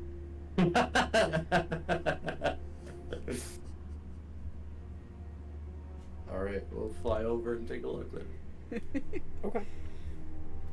So hovering over a little closer to this dune, you can eventually make out the shapes of what you could only really initially describe as sand creatures. But as you get a little bit closer, you can see that they have these skeletal forms that are coated with this thick desert grit, I guess. You can see clouds of biting sand flitting around it. It just kind of seems like a skeleton, but with sand for a body. But it has this very skeletal face.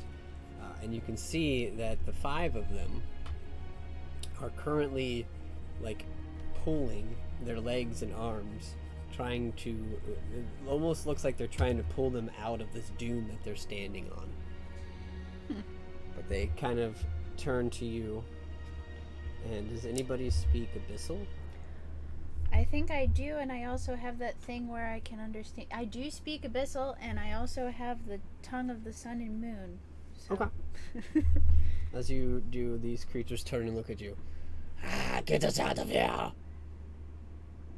Hello. Is that quicksand? No. Then why are you stuck? My friend tells me sand isn't sticky.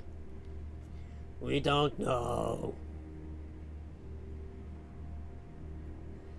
We're running and got stuck on dune. I'll translate. Mm-hmm. Yeah, they say they were running and got stuck on the dune, but it's not quicksand. Well, that's not a good thing.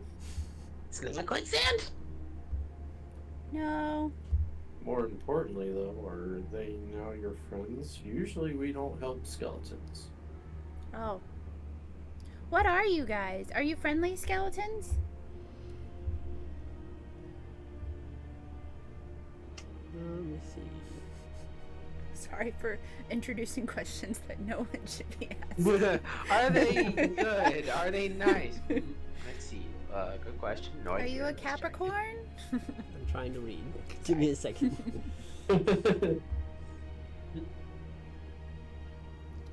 No. They all kind of look at you like, we are a Pax Russell. Gesundheit. We were summoned by a creator, and he has died. We now wander. Ooh.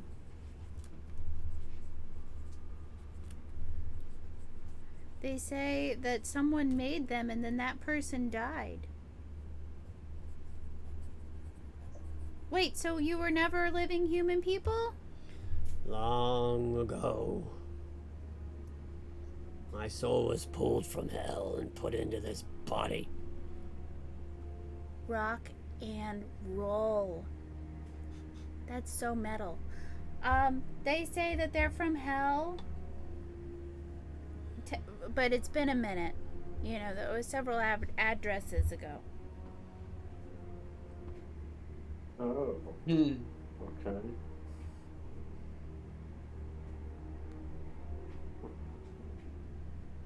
Okay. What? So did they need help or no? I mean, I guess haven't told us that whether they need help or not. That's true. Are they like slowly sinking? No. They're not really moving much at all, other than trying to pull themselves out. Can I make an insight check to see if they actually need help out or if this is a lure? Sure. If that makes sense. Because my friend Zan told me sand isn't sticky. 22. Okay. I mean, they're hard to read. They don't really have faces. But it definitely seems like they are trying to get out. Okay. They don't seem to be very interested in you guys as a whole necessarily. They just seem to be trying to free themselves from whatever's going on. Does something magical hold you where you are? I don't know. Well, I don't know either.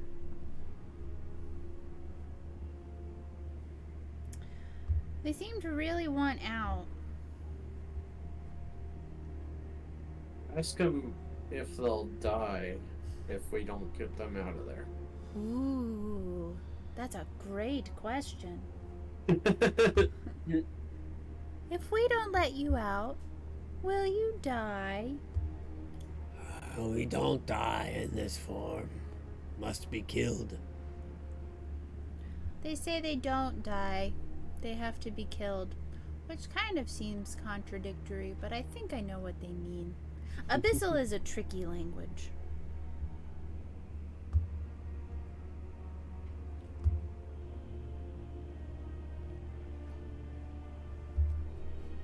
Then what's in it for us if we help them?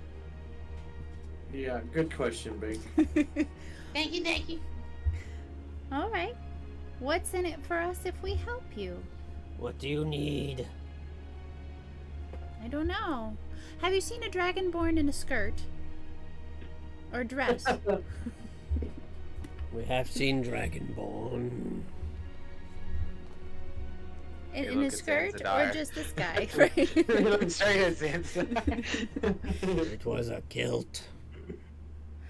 Oh. I think the Huh, I word. think it's Oh wait, no, that's you. Sorry. It's all good. I can't understand this. I was just gonna translate. I think the goblins meant a skirt or a kilt. No, they still meant a skirt. I think. This is getting unhinged. I think those goblins were talking about kilts. And it sounds like these fellows have seen the Dragonborn.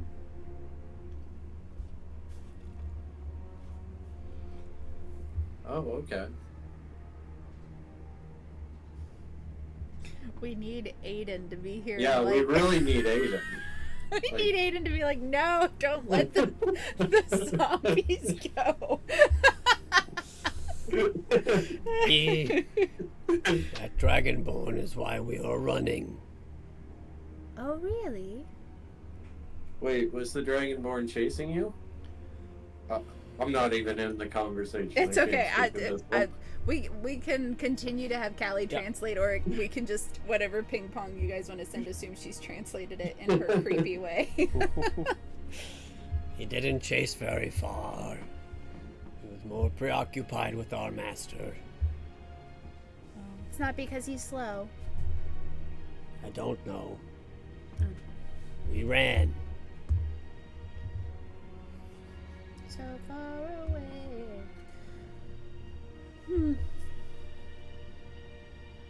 Is the Dragonborn the reason your master's dead? Yes.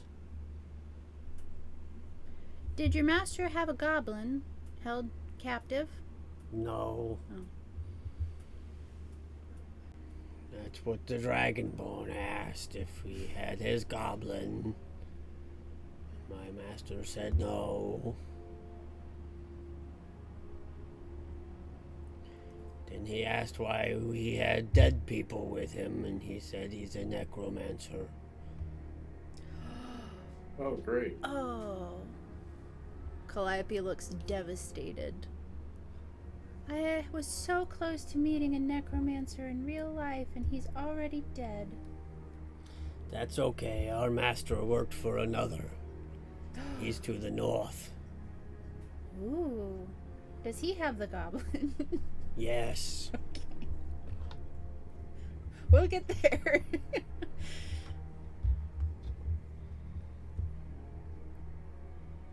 So they just said that master was to the north, right?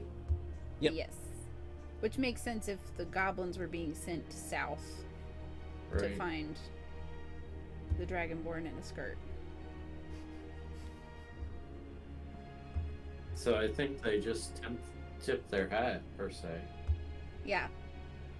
So we could just leave them here. Be like, thanks for the information, bye. Sure could.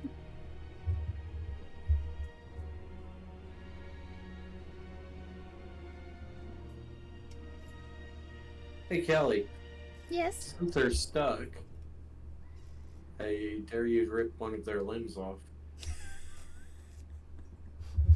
Oh. My God. Jesus. Calliope kind of turns her head. She goes, you know, I admire your confidence in me, but I'm not very strong.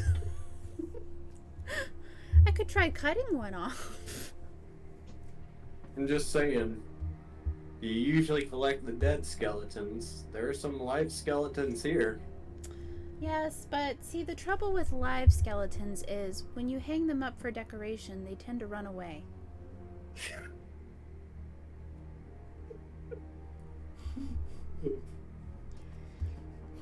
Free us. Maybe we could reason with them. Maybe they won't run away if we free them. If we let you go, will you run away? We could have skeleton butlers. They could hang out with the Binks. Right? We will not serve you, but we will leave.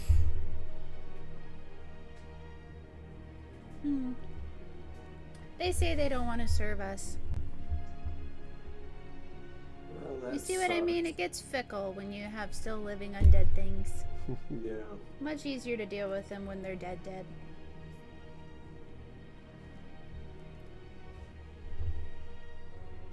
Well, I mean, it seems like we don't get anything substantial if we free them. Except a hard slap on the wrist from our fighter when he gets You hear one of them, free us. We tell you more of our master.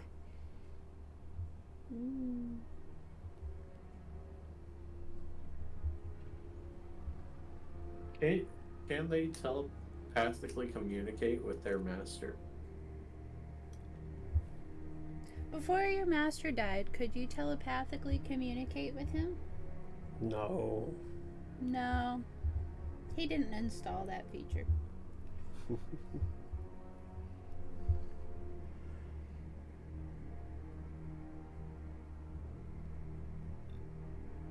I say we leave them here. We already got all the information we need.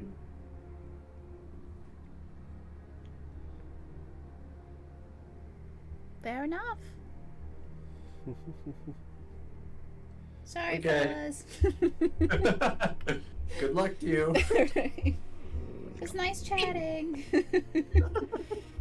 Everybody make a perception check for me. That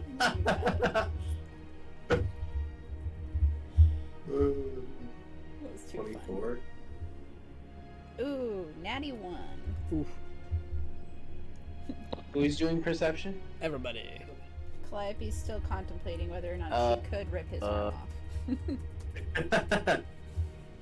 Even Peter? Question mark? Sure. Oh, he gets a +5 to perception. Alrighty, d20 plus 5. Oh well, he gets a 9 in total because of the +5. All right. So Zan and Bink, you pick up on something interesting when you guys, assuming you're still flying, right? Mm-hmm. So Yeah. when you guys were kind of in the air and coming over to this dune to get close enough to speak to these creatures, it's been a couple minutes now, and you, being prepared to end this conversation and move on, you start to look around again, and there are now 2 more large dunes next to this one that were not there before. Huh. We gotta go. Alright, bye. Right, if you ever get free. I'm dragging Callie by the arm. Taking mental pictures.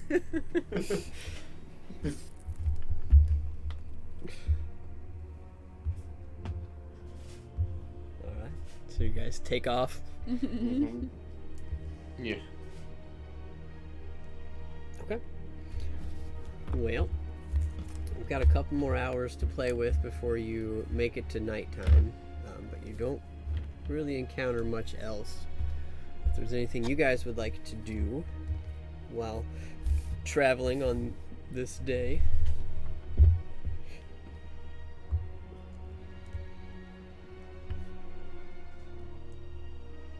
Other than reading, nothing much. Okay.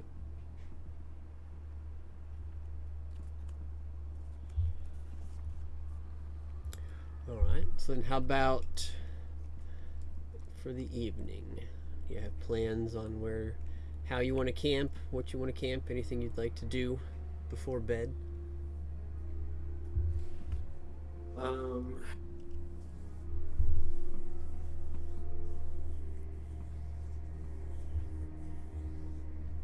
Did we find anything when we sat down for the night, or is it just like, are our feet even touching the ground actually? Because is Bink popping open a magic? Yeah, castle? yeah. I'll open up a magnificent mansion. Can whoop ass. Oh. Yeah. Um.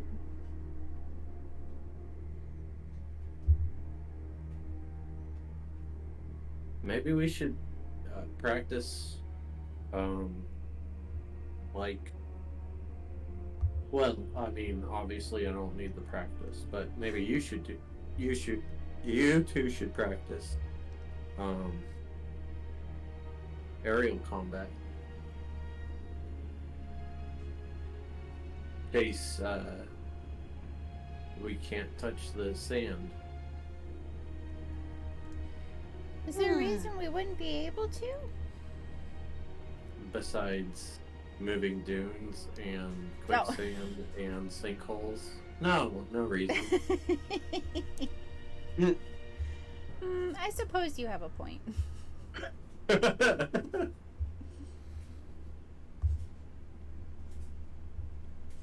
I can do it for some practice.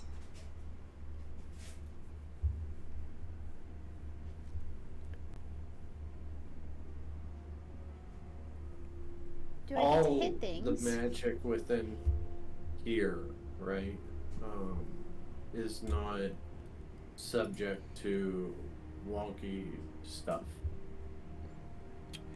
Inside the mansion? No, because Yeah. it's a separate plane of existence, so you do Cool. not feel the effects of the desert in here. It's also a perfect, like 68 degrees, right?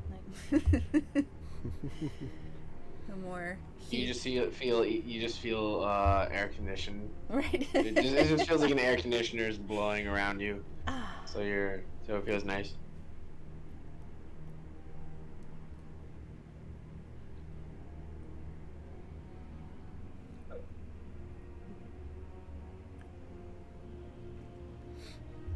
You got it. So you're all inside of Bink's magnificent mansion. Did you have thoughts in mind for this practice or what you were looking for there, Zan? I mean,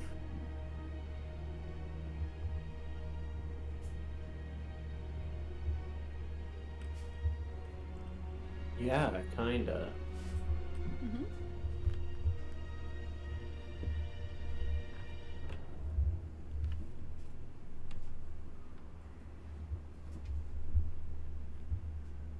So, think.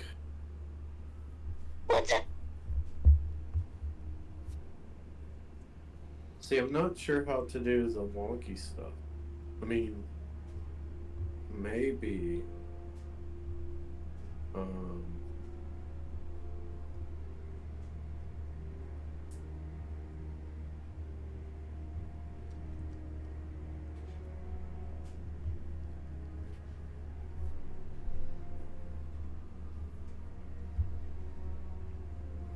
What were your rules on like the whole wonky stuff with my magic? The wonky stuff. I'm talking to the Mm-mm. Mm-hmm. It's generally leveled spells. Have some sort of effect. Okay. I don't think Bink cast any spells. Like, I did. He can. Chain lightning. Oh, But, that's true. I missed that one. But but it was just so Yeah. cool. yeah, and it's not every time necessarily. Because, like,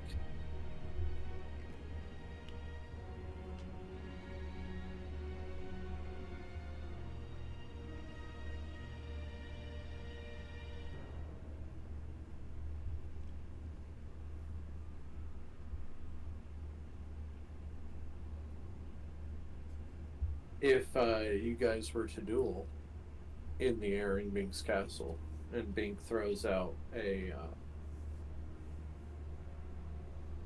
magic thing, then I could throw out a magic at random, simulating the wonkiness of the desert. But I'd have to roll like a d20 and then like a 50-50 shot as to whether it would like affect one character versus another. You can say that. That's kind See, that's the only thing that I don't wouldn't know how to simulate. Because like I'd be training them as like Yoda would be training Luke or whatever. Mm-hmm. So.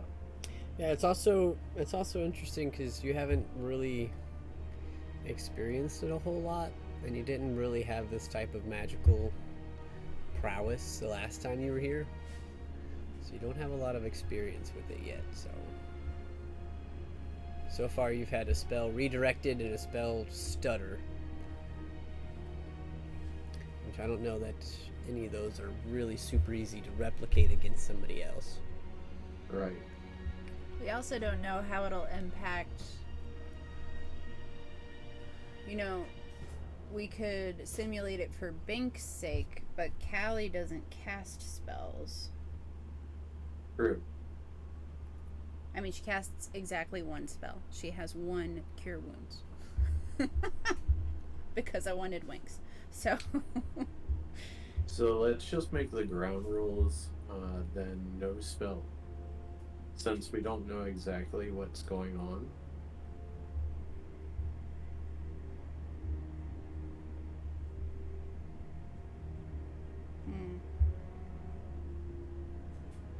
And the first person to get knocked off their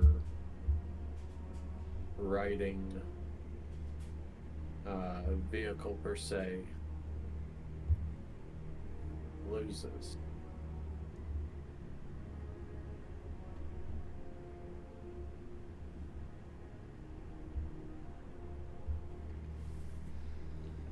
I mean, I'm fine with that.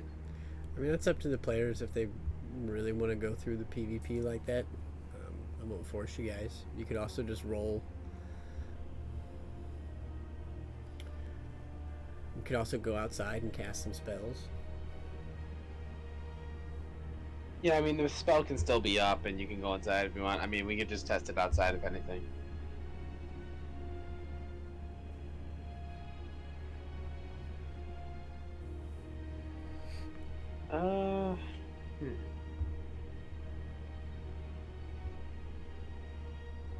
I guess we could test it outside if anything, because that'd be the most effective way to practice That's fine. and see with what's me. wrong.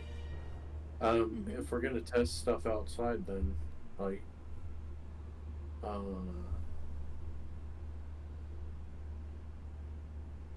kind of want to test some spells outside too. Now Okay, that's the fine. day's over and we have our safe spot. Let's just Right. burn all this shit. Yeah. Don't worry, guys. I got one Cure Wounds. We'll be fine.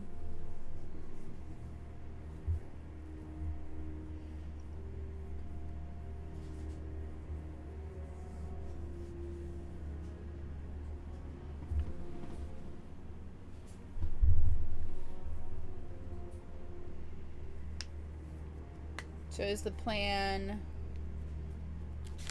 What is the plan? Guess just testing out spells. Just throwing stuff out there and seeing what happens? Yeah, I mean, why not? Yeah, I kind of feel like that. Yeah. See what is and isn't effective for later on, yeah. Mm-hmm. because we don't know the full scope of it. If we get into a battle, it could really mess us up, or at least. Mm.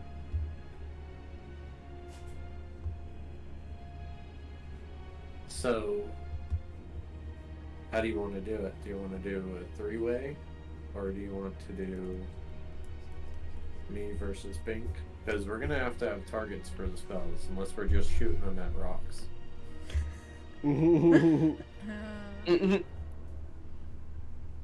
Or, well, no, we couldn't do that because we can't buy the skeletons. I was thinking like target practice skeletons. Right. That would Fail be all fun. dex saves.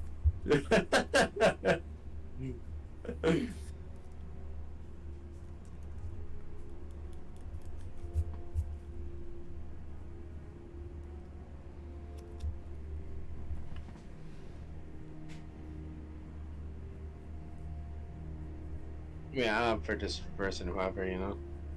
Okay, I'll verse you. Kayla, do you want in or? Only thing I'm running up against is that I'm worried either one of two things will happen, which is either. Well, I shouldn't even say I'm worried. It's because I'm not. But this practice is really for you guys. Because again, since she's not using the same kind of magics, as far as we know at this point, she's not going to be as affected. So perhaps she could practice some acrobatic tricks on her broom and keep watch while y'all do some spell slinging. Okay. Does that work? Yeah. Works. Yeah.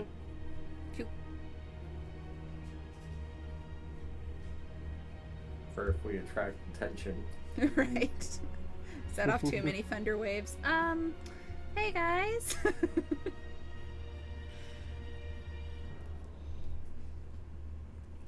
You got us. So you guys step back outside. All right. How far up are we?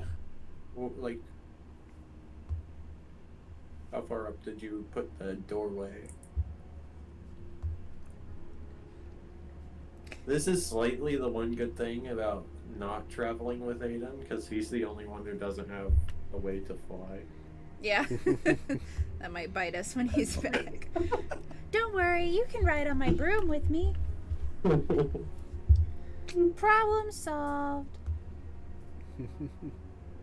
Although I'm also like mentally imagining one of us forgetting that we're in the air and like walking out first thing in the morning and Looney Tunesing it towards the ground. Like, wah!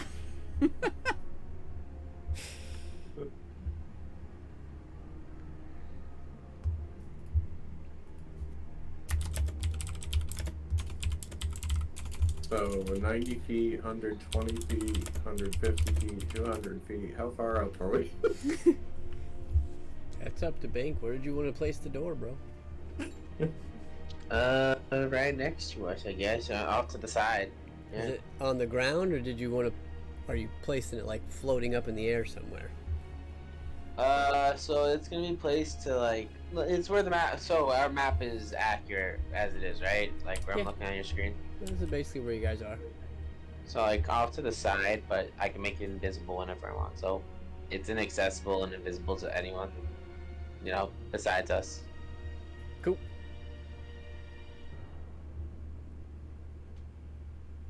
Because imagine putting it on the ground and then you go like right side up in the mansion. And gravity gets wonky. Okay. So the door is flat on the right ground. side up. No, it's right side up. I'm saying. Oh, okay. I'm confused, bro. So you have a door. Yes. No, because you said, do you want it on the ground or do you want it like off to the side? I meant Like, is the door like floating in the air? Like, yes, floating in the air like an actual door, but it's just, I see you why know, I was floating confused. invisible portalish Gotcha. door. How Yeah. high up in the air would somebody have to jump to open your door? Oh, you don't need to jump. It's just ground floor. No one Okay. can open it. That's what I was looking for. Okay, sorry. It's all right. Confusing lingo. Who's We got on there. first?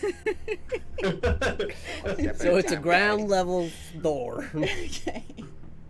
That works. Woo.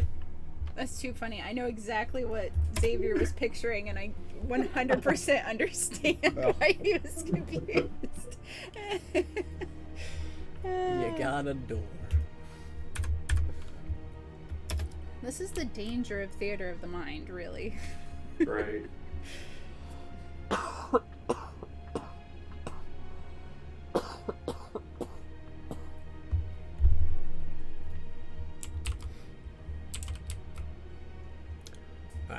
So y'all step out of the mansion into the desert. Yep. Okay. And I'm taking off at least 60 feet in the air. Okay. I'll my broom and Okay. take off too. Bink, you gonna fly up with them on Peter? Yes. Alright. So you're all now hovering in the air. What would you like to do? How are you gonna test this? Okay, first things first. We need a safety word. Bubbles. What was that? Bubbles? Bubbles. Okay, we'll use bubbles as our safety word.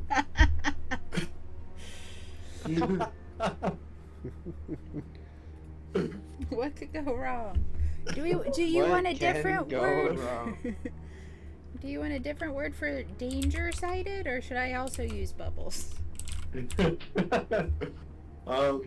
No, you should use a different word. Okay.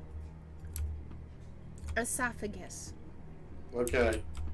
So if enemies are drawn to our practice, then you'll use esophagus. Gotcha. Perfect. Right. So, ground rules. We're not going to knockout. So let's go to say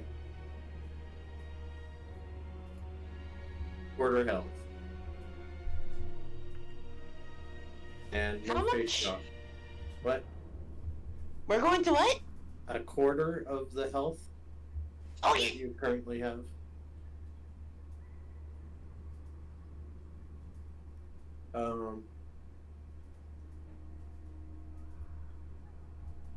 If I knock you off your griffin, I win.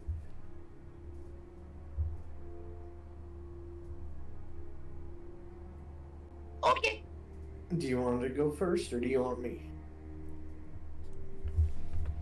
Whatever you want to do first. I don't care. Okay. Let's go about 60 feet apart, and I'll go first. Okay.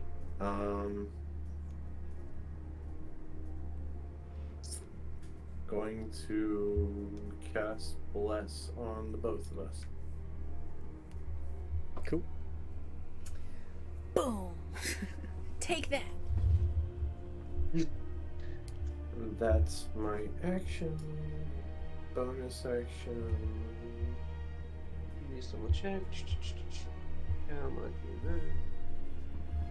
Bonus action, I will do Sanctuary on myself. And what was the first one? Sorry. Bless. Okay. Do I notice anything with those two spells? No, not really. They seem to cast. It seems like as you're casting them, like it feels a little bit like molasses. Like you really have to push this power into these spells. Like, but they don't flicker out or anything.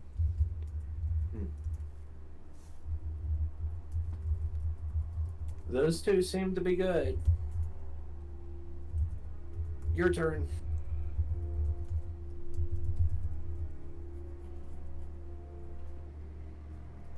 So you used bless. Is that like a constant spell type of thing, or? Concentration for up to a minute.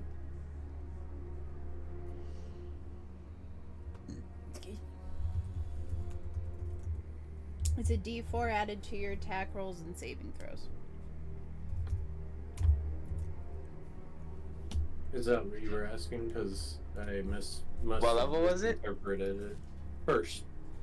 I was just making sure he knew that. I don't know Yeah, that that's what he yeah. was asking. Those were both first level spells. Bink uses 3rd level dispel magic. Go for it. Oh. And he goes like, boop, and uses on you. Let's see, for blah blah blah. For each 4th level or higher. Well, this is the 3rd level.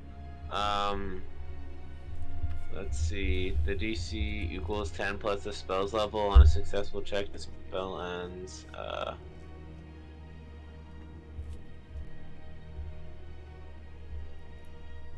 Yeah, for each spell of 4th level or higher on the target, make an ability check using your spellcasting abilities. The DC equals 10 plus the spell's level. On a successful check, the spell ends. So I believe it's both 11. If you're targeting me, if you're targeting your spell, then it's. No, I'm using. I'm using Also it on you. Yeah. Yeah. I use it on myself back.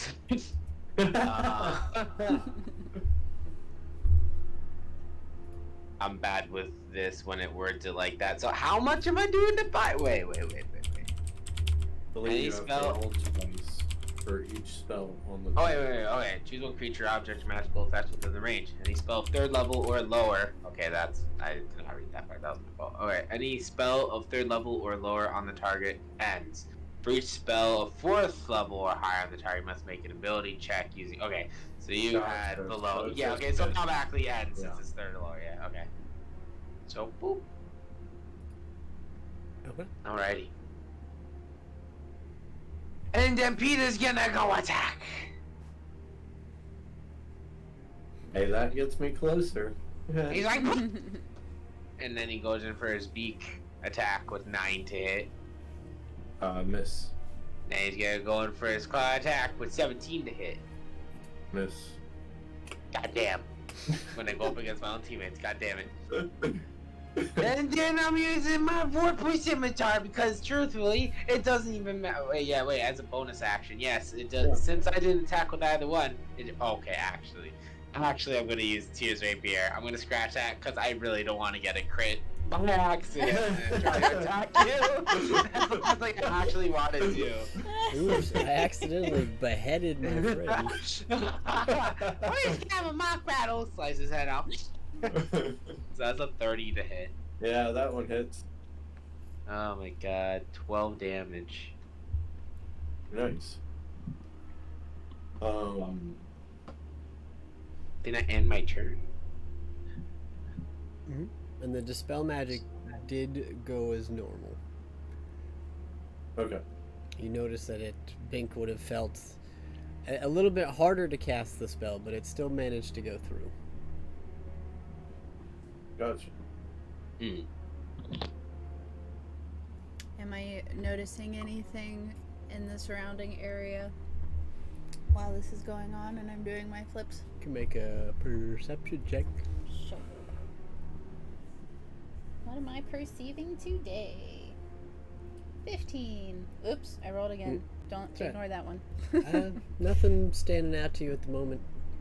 Okay. Just vast, dark, or getting dark desert. Mm-hmm.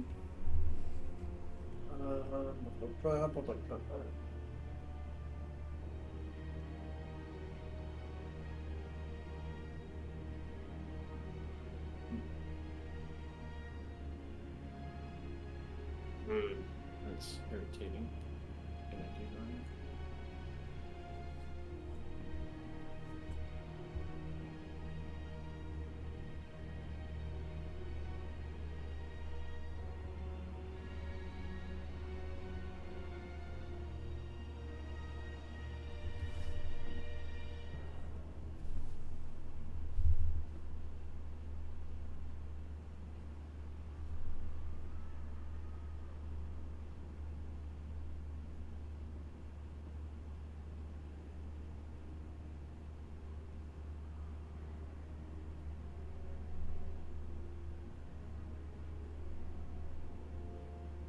I'm going to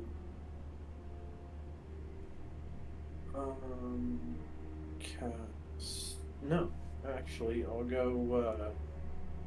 Since Peter's right next to me, and you're on top of Peter, I assume. I'm going to twist my way around until I'm like standing on top of Peter's back, whether on neck side or butt side. And I'm going to try and grapple you. Alrighty. So make So, opposing athletics or acrobatics checks. 18.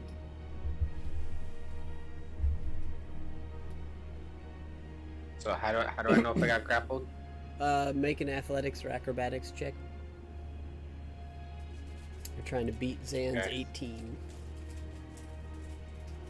Got 20. Nice.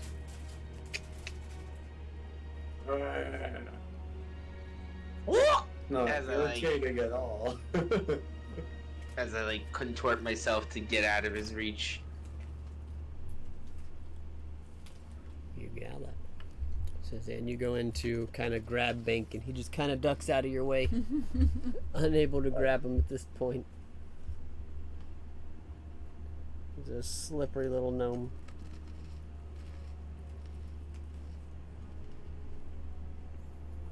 Bonus action. Greater invisibility. Okay.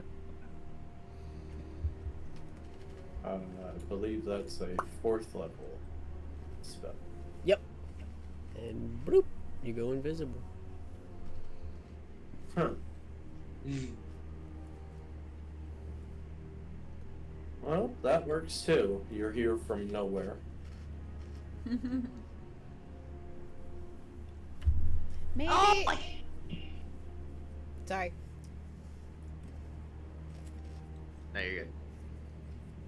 Maybe it's the damaging spells, Calliope says as she hangs upside down from her room.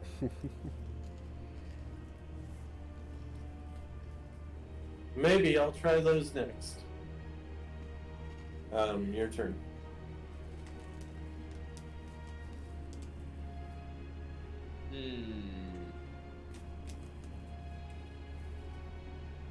What I'm gonna do is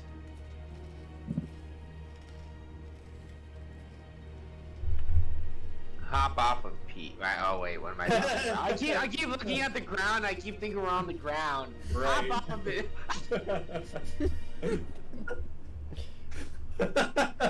You're flying, boy. Wow! It's like that's actually what Peter sounds like. Freedom, boy. It's like you can speak. Yeah, don't jump off, stupid.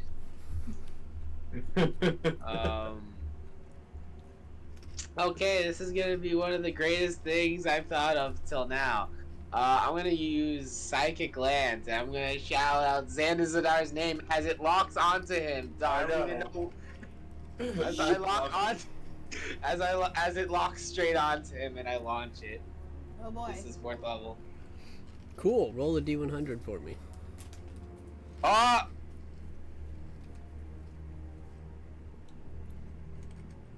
79. Okay. It takes a second for the magic to actually commit itself to this spell, Bink, but it does go through, and Zan can make his save. Intelligence? This is an intelligence of 18 or more. Haha, nope. Ah! Oh. Roll your damage. Oh my, that's a lot of numbers. 20. 9.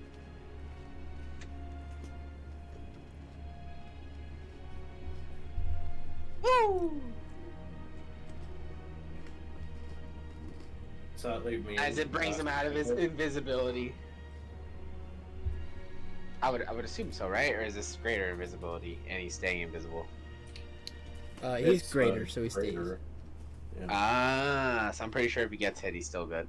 Well, I have to roll a concentration check. Oh, okay. Double 17s for a 29. Noise. That'll do it. Triple 8s and double 17s. I'm feeling good today. Yeah. God damn. Don't say that. Start. Jinx yourself. Since I saw where it went, can I get an idea of where he is this round? Or is that a no? Yeah, you have a general idea of where he's at.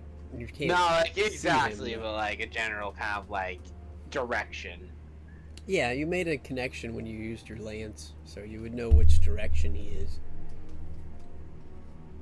I'm gonna make my sword go that direction for my bonus action, and then possibly swing at him. Would that Okay. be with a disadvantage? That's exactly Okay. how that works. Okay. And it's a 23 with disadvantage. 23 actually hits. Oh Whew. wow. Yep. That is 14 damage. Rapier Alrighty. just kind of slashing through the air does manage to find purchase on Zan. Dan, I know you're there. As Peter also goes in for hacking and slashing. Nice. Oh wait, this is the disadvantage. Let me roll one more time. Well, regardless, it's probably just gonna. Yeah. Okay. Yeah, it would have missed. Okay, so then, Yep. then the claw disadvantage. 22 with disadvantage. 22 hits. Oh wow. Yep. That is 11 damage. Okay. With Nick just blindly attacking and miraculously just hitting along with Peter. Believe I can use reactions, right? Yeah. Wrath of the Storm on Peter. Dex saving throw of 19.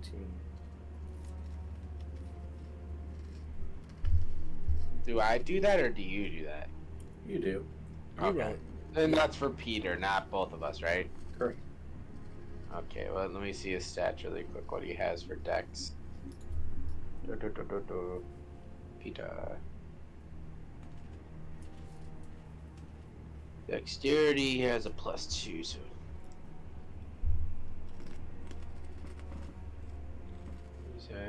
He has 18 in total with his +2.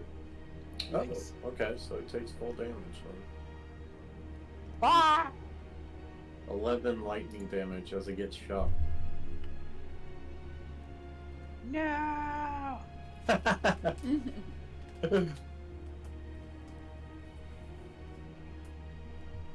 11, right? Okay. Yep.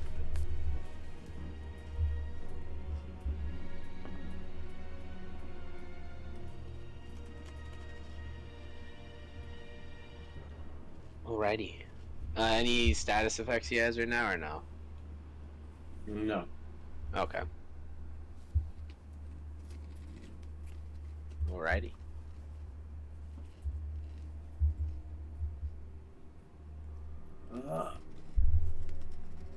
Anything else? No. That is the end of my turn. I'm just looking up incapacitated real quick. Yeah. Yeah. 'Cause Can take I actions believe or I'm reactions. incapacitated, right? Any What, are you movement knocked other out? than Bink? Oh, actually, What, is he knocked out? I cannot take reactions, so heal Peter back up.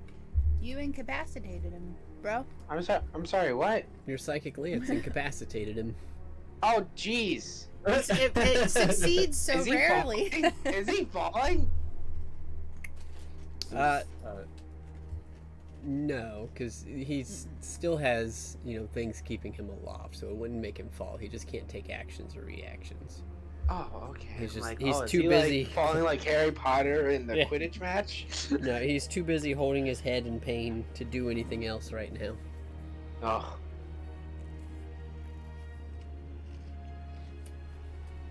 Any movement around our little tussle here? Make another perception check. Sure.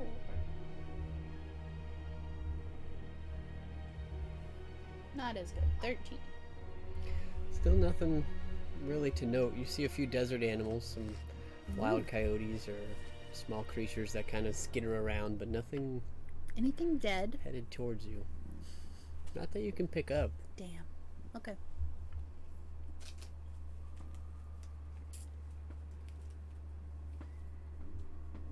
So, I'm going to fly up over Peter. We were hovering around each other to get these strikes in, but now I'm taking the high ground. Okay. And that's my movement. So, your turn, Bink. Alrighty. As I make Peter go for more attacks, you will try to hit. Are you still visible? How long are you visible for?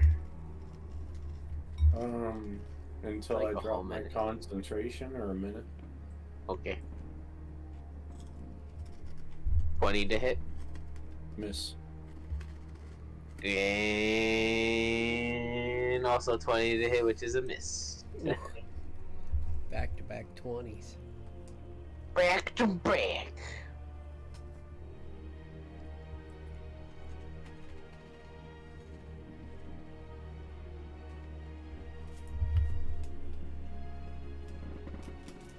But little did you know that, let me see. What do I have?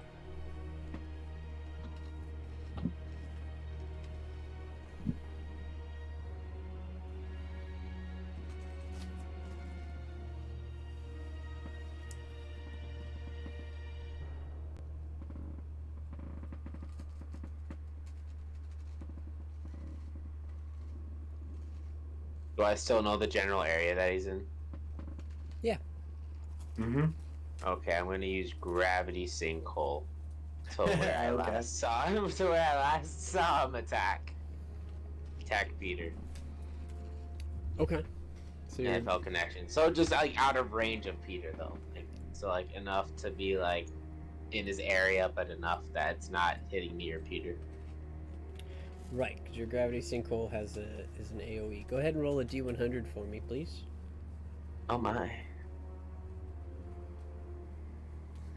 23. Okay. As you cast your gravity sinkhole, creating this 20-foot radius sphere, you target a space where you think Zanzibar last was.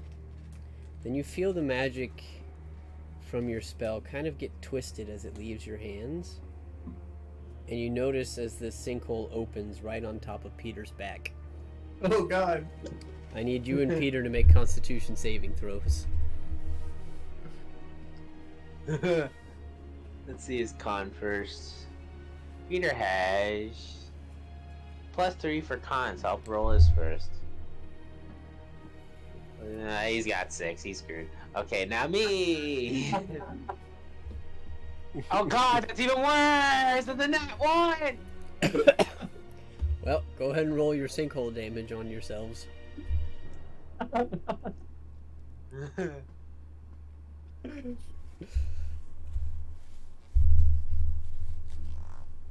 24 damage. Okay. So you and Peter each take 24 force damage and are pulled closer together Oh, no. as you have accidentally targeted a random ally. We've never been closer before. Now we're like best friends. Alrighty, I did that, and then I'm gonna make my sword kind of swoosh in the same area as he last was. Okay. Hmm?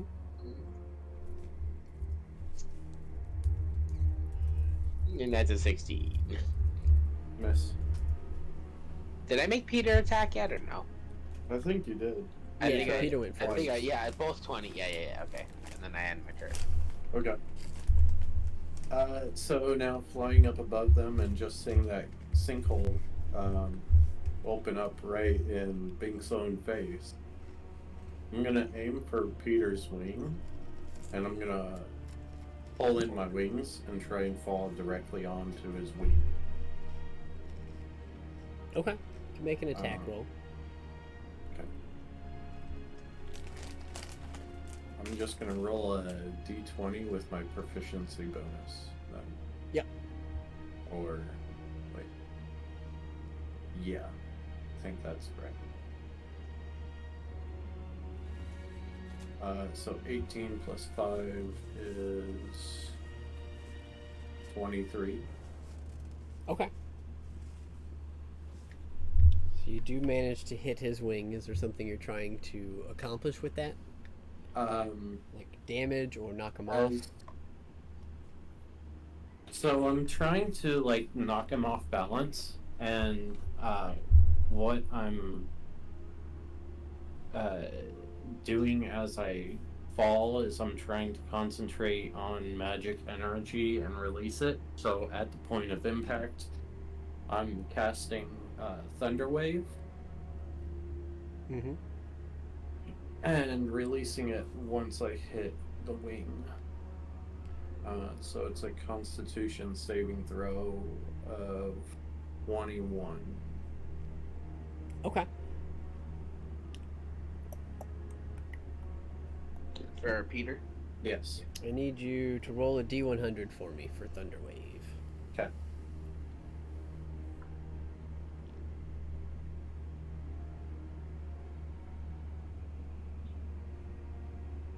Okay. 58. Okay. For a moment, it feels like the spell isn't going to release. But then as you have made contact, it does. It bursts forth from you. And yeah, Peter, make a con save.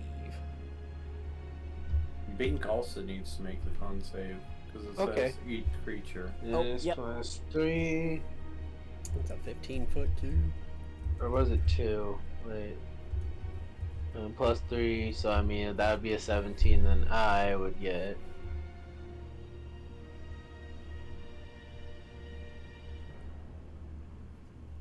Plus 2 for me, so it's 16 already. Okay. Cool. So, you each take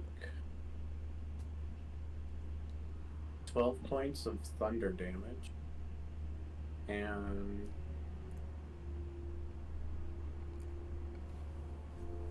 unsecured objects that are completely within the area of effect are automatically pushed 10 feet away from you by the spell's effect. I mean, my sword's in my hand. Is that discarded or whatever? No, it's not unsecured.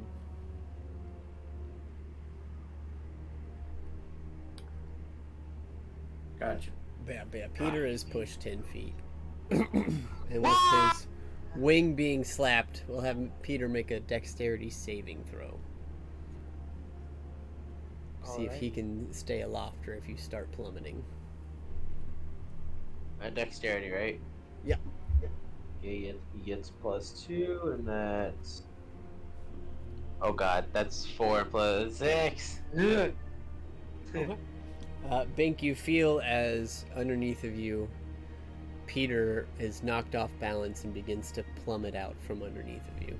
What do you do?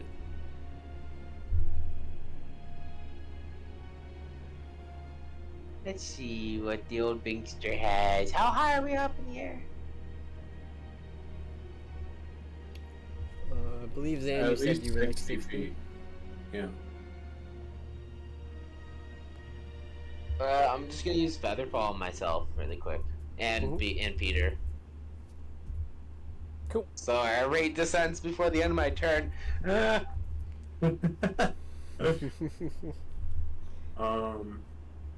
Okay, so that was action and a first level spell.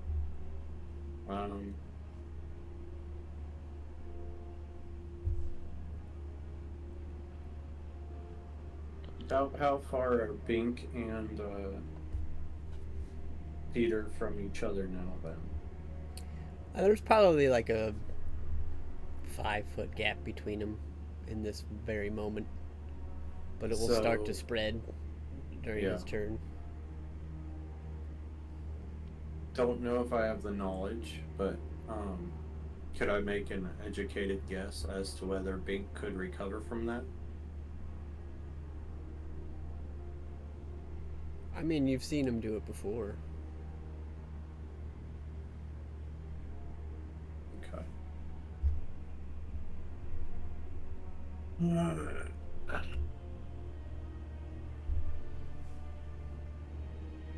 Um, as they're starting to plummet,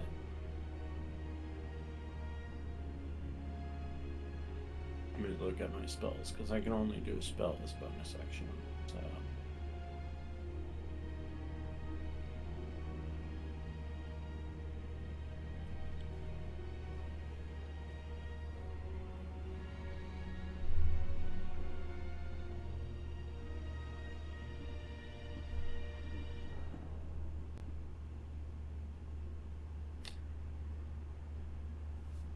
since they're about 5 feet apart, and I can probably see the gap between them, I'm gonna throw a fireball in there as bonus action.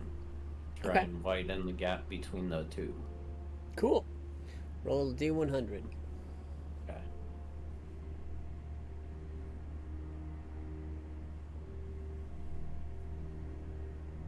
$75. Okay. It's delayed for half a second, but it does. You do send that mote of energy and it goes off. Dexterity saving throw of 21. Oof.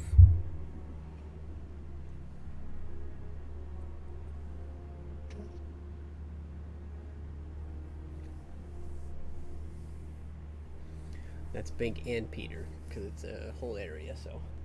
Mm-hmm. So what is it exactly? Dex save. Alright. I'll do me first. That's a 19. Then Peter gets, I'm gonna assume a +2 to his. Oh, he gets a natural 1. He's Ooh. screwed. Yikes. 35 points of fire damage. Ooh. That's to each of you. Both Bink and Peter take 35 fire damage as this fireball goes off between you and pushes you a little bit farther apart. You're now about 10 to 15 feet from Peter as you're falling. And I'm going to make a beeline towards Bink's body. Try and catch him midair. Yeah. Next round. Bink immediately blips into nothing and he goes invisible. Oh god! Wait, crap! Is this the next turn? I just want to clarify. Is this the next turn? You used your feather fall already. Okay, that's feather. Yeah. Okay, never. Wait. So now it is your actual turn. So- Yeah. No, that would. Yeah. No, that wouldn't work. I mean, that would be a reaction. That won't work. Yeah, What so I'm gonna do? What I'm gonna do immediately is. Oh, this is gonna be funny. I am going to. Where is it? I'm gonna use Dimension Door and teleport 500 feet upwards. Okay. Roll a d8 for me. Oh God. Well, this decides if this is the end for Bink, guys. I got a 3. Oh no. Okay. Bink, you cast Dimension Door. You look up to try and get yourself some more distance, and all of you watching see as Bink disappears as he has used his teleportation magic. Bink, expecting to find yourself higher up in the air within just a few moments, instead, you see nothing, you hear nothing, and your mouth is full of sand.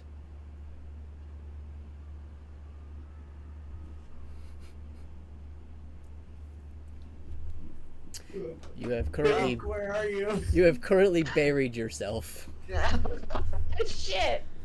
440 feet straight down Oh my god. because you were 60 feet in the air and it's 500. You guys that's don't see it. Bink I anymore. think we should end the battle there.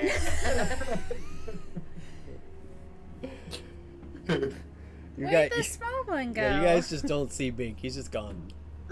Oh my god. Try and sending stone. Where'd you go?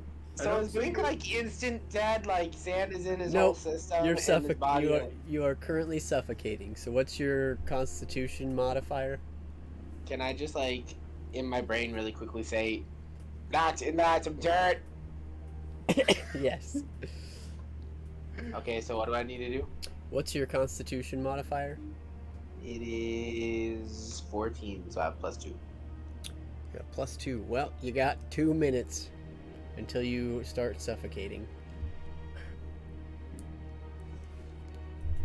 Can I make myself any wiggle room? Yeah, it's pretty loose down here. It's not super packed. You know, it's definitely like this Oh, is it's like light, like soil or sand or whatever. yeah, it's sand. Is it sand? Or, I'm yep. about to say then. That actually makes it worse, because if this were dirt, that's one thing. If it's sand, that's a whole other thing. Yeah, it is sand. So So there's 0 wiggle room for sand. yeah, you're kind of you can move your body a little bit, but you're not like making space between you and the sand. Yeah, I can't like wiggle my arms and make like space for my arms. Like it'll just fill up with sand. Like that's how sand works, unless it's like plumped. Yep. You can still cast and stuff though. You're not mechanically restrained in any way right now. So problem is, I can't use Dimension Door anymore. I just use like the last 4th level spell. You can up. Hey! And I wouldn't even want to use it because I don't know if I'm gonna go more left or right or down more. So that would even be more horrible. You can upcast it. What do you mean I can up? Oh, I can upcast. Yeah, you can use a higher level spell slot to cast it. Well, there's nothing to go from here except up Dimension Door. As I try to go upwards again. Okay, roll a d8. There's literally nowhere to go but down from here, and might as well because there's nothing. I got an 8. Or sideways, or Or Okay. diagonal, or. So luckily, Bink, as you focus for a moment and try and cast Dimension Door again, you now find yourself back where you started, plummeting in the air. You all see as Bink reappears 6 seconds later, falling. Can I make Peter go after me? Yeah, Peter would have the time to try and catch you, but you definitely have been knocked off of your mount. Oh yeah, no, I mean we said like the second we get. Wait, didn't we say it was the second we get to quarter health? Yeah. Or knocked. Wait, is it knocked off your mount or knocked to the ground off your mount? So the way I was perceiving it was you have to hit the ground off your mount. Oh, I Because- literally. I was in the ground regardless. So I mean, You were I only mean- about hit the 5 ground feet away. 400. I was 400 plus feet underground, so I was Yeah. technically the ground. From, right, yeah. Yeah, so I was very close to being. I wasn't that close, but I was kind of getting close to getting quarter health. Anyways, I would need 29 health to beat a quarter exactly, but I was at 47, so I would need a little more down in health. But I literally was in the ground, so. Right. Did I So- Did I need 8 exactly to get straight up? I don't know. Well, I'm never using Dimension Door here ever again. Imagine this was a lava zone. Imagine this was hell, and it was like this in hell. Never using Right. Dimension Door Mhm. Yeah. ever. So Dimension Door is out of the question for magical interference zones ever. I just got super lucky that I went back up. Mhm. Because if I failed again, then I would have to keep using the spell twice more to get back up. I just Keep got going lucky. I back got down lucky. in the I'm ground. not doing that again. I lost. Big's just coming down with Peter. So I buried myself. Good game. Oh, really? How did you bury yourself? I went 400 plus feet underground. Stupid magical interference. This is why we were testing. Because had you tried that in a regular battle, phew, probably would I also have. felt it with some other spells, but they weren't as bad as that. Right. You felt it felt- too? Some. Yeah. Mostly with the elemental damaging spells. I thought it was just higher level spells it was affecting mostly. Okay, just to literally test my theory outside of battle, I'm just gonna use shatter, second level shatter away from us, and I'm gonna see what. Okay, I'm gonna stand back from everyone, including Peter, and I'm gonna test shatter really quickly. Okay. Shut Level it right on two. top of yourself. How far away are you walking from everybody? I'm gonna stay 20 feet away, so if it's on me, it doesn't hit them. If it doesn't hit me and it goes off, it hits one of them. It's him, whatever. We're all good. Okay. So you're a solid 20 won't feet kill away from anyone. everybody. Go ahead and Won't roll a kill D100 for me. Any level spell, okay. Okay. 67. It feels a little delayed, but you do manage to throw a shatter off into the distance somewhere. Yeah, there's something off. I don't know, this is weird. Did anything seem to respond to the noise of that shatter? Make a perception check. Okay.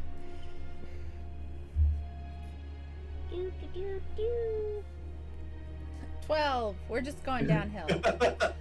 Calliope's getting tired. Not that you notice. It's getting dark out and it's harder to see the things. There are stars, but they don't provide a whole lot of light at this point, so it's tough to see much beyond the little area you're standing in. Mm-hmm.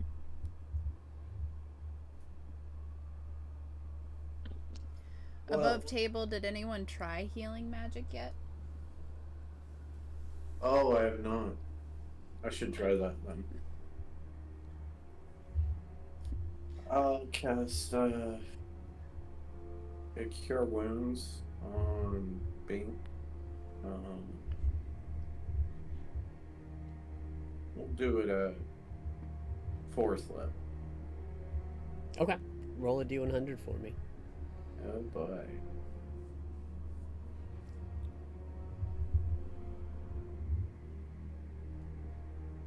$29.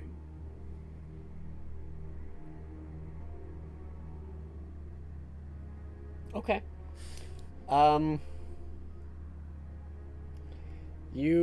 This is a little tougher because it's only the two of you. You go to cast your Cure Wounds and you touch Bink and you feel the magic get sucked from you into a little scorpion on the ground.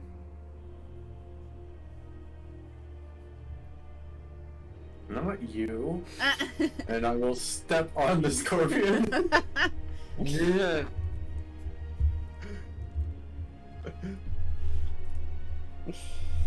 So then I think, again, kind of above table, the only thing we haven't necessarily tested is communication magic. So Calliope will take a moment and pull out her wire and just whisper to Zanzidar, "Can you hear me?" You do hear it. Okay. Yes, of course. Why? I just wanted to participate. Okay, good. But just for your reference, Connor, you're 29. Your spell targeted a random enemy. Okay. The scorpion was definitely coming Yeah. for blood, man. He was charging.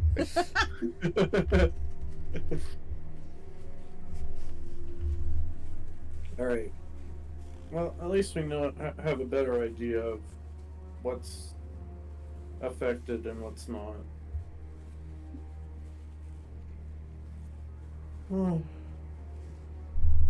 Maybe you should tie yourself to the saddle next time.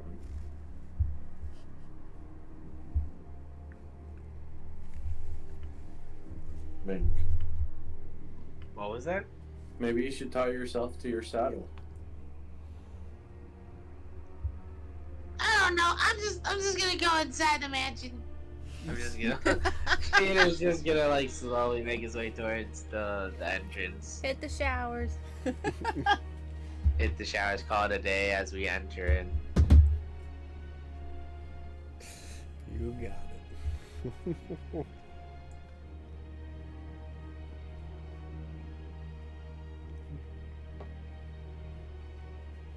I'm gonna pick up the scorpion body on my way back inside. You got it. Give yourself one dead scorpion. I'm not doing the best job at keeping track of all the random shit Calliope has picked up. But... Right. So we going to bed then?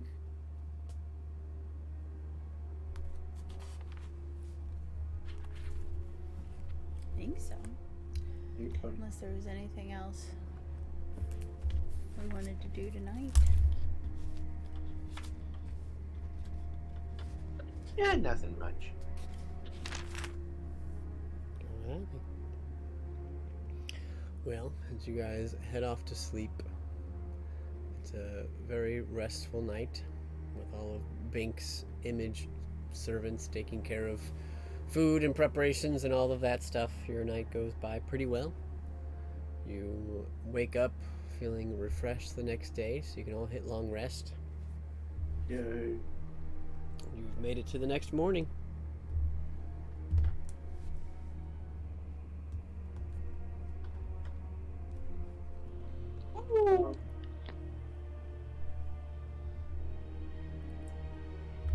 So you all find yourself waking up in your bedrooms within Bink's magnificent mansion. What would you like to do?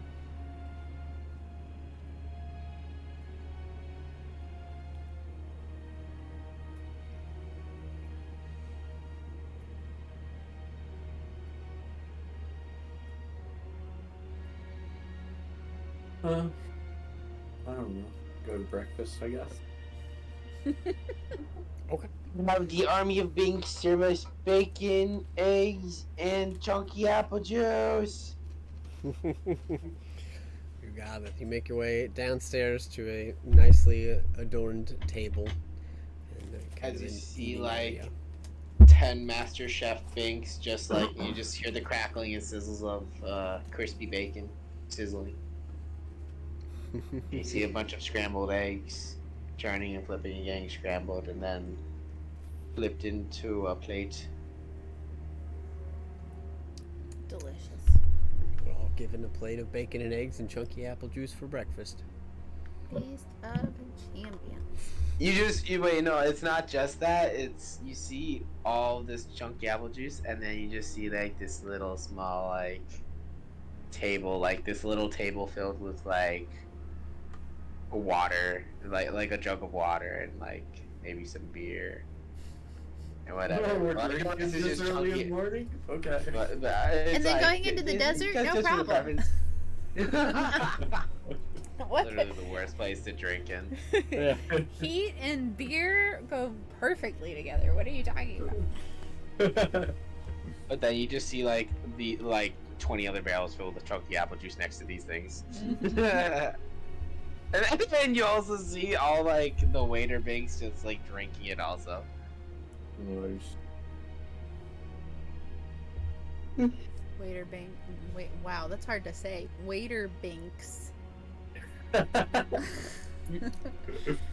Getting their day drinking on. Right. Yeah. You got it. So anything over breakfast? As you are served and seated.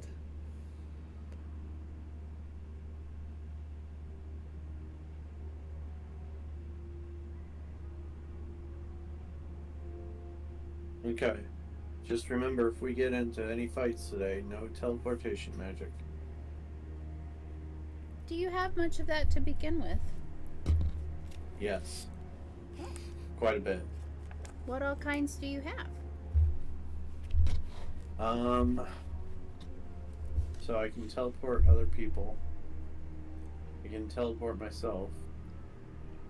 I can teleport a lot of other people. and I can go to a different plane of existence if I want to. Hmm.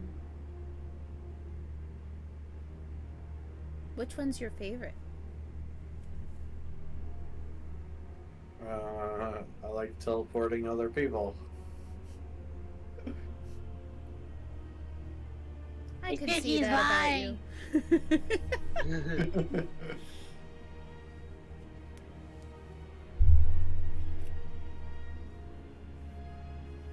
But I'm only going to be able to use those in this mansion, so.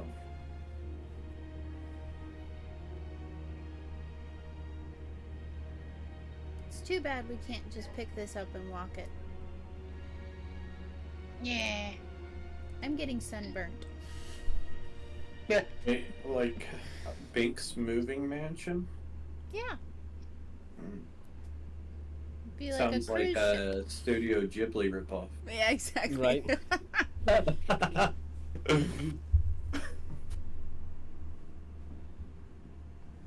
Except our fire doesn't talk. So far. Mm.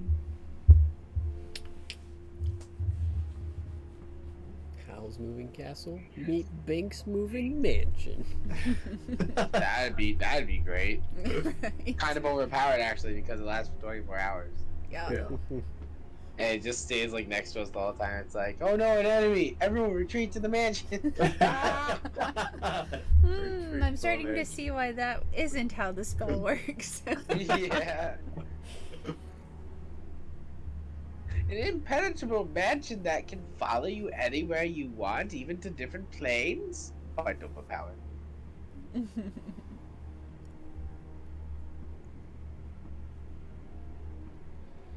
But maybe that's something we could ask Nettie about, because she always switches her shop. Mm.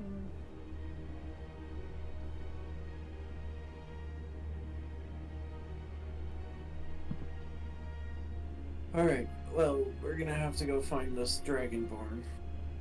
Obviously. Are kilts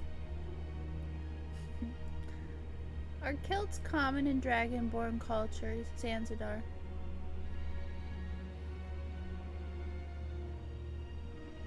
I don't know that. Are you gonna just tell her you don't know, or are you gonna like bullshit her? Like, oh, of course.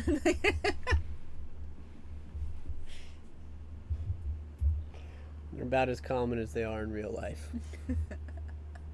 From what I know, only the Dragonborns that fight on the front lines use them.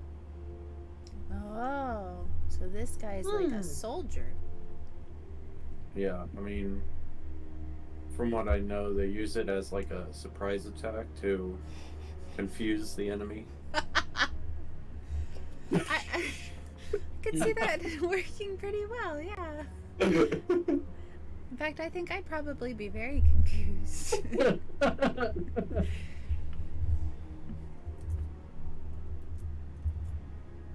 Because it's like, you know, the enemy thinks the girl is running at him.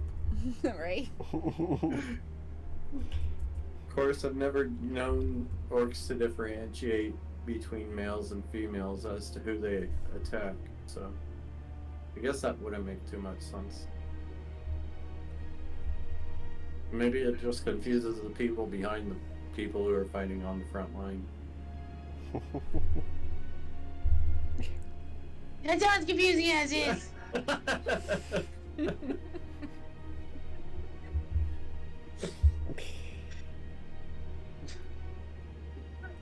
Some good old-fashioned Braveheart asses in the air. Ah. Sorry, stream.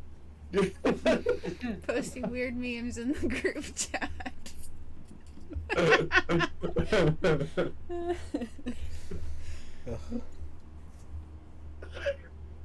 We don't want you to get a content violation, so. Just imagine the scene in Braveheart where they're all standing in a line and they turn around and All the guys in the front line have killed signs. yeah, Scott's Moon the Englishman.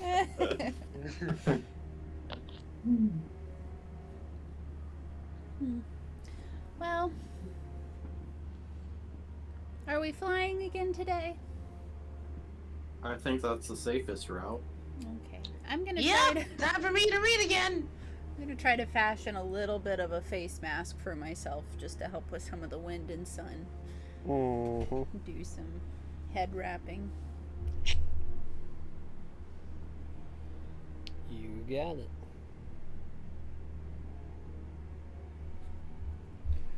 So you're stepping back out?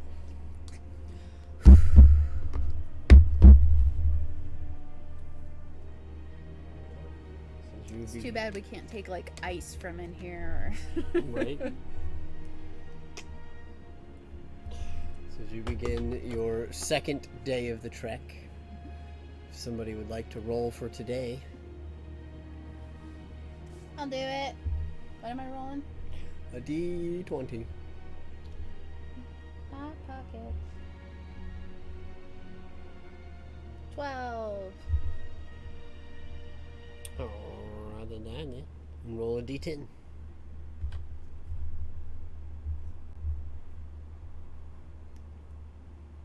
Two.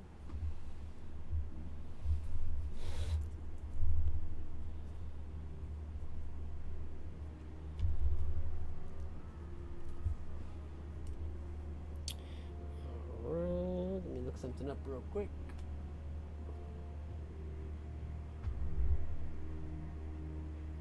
Oh, while you're looking up stuff, I'm gonna use the restroom. Cool.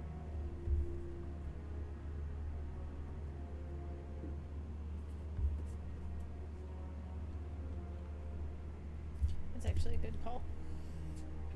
Mm-hmm. Yeah.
Cool.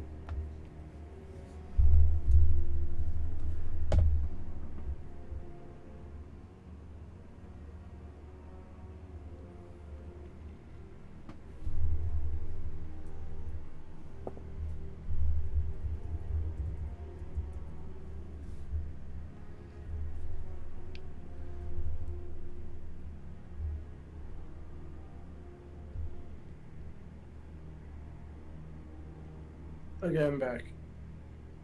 Cool.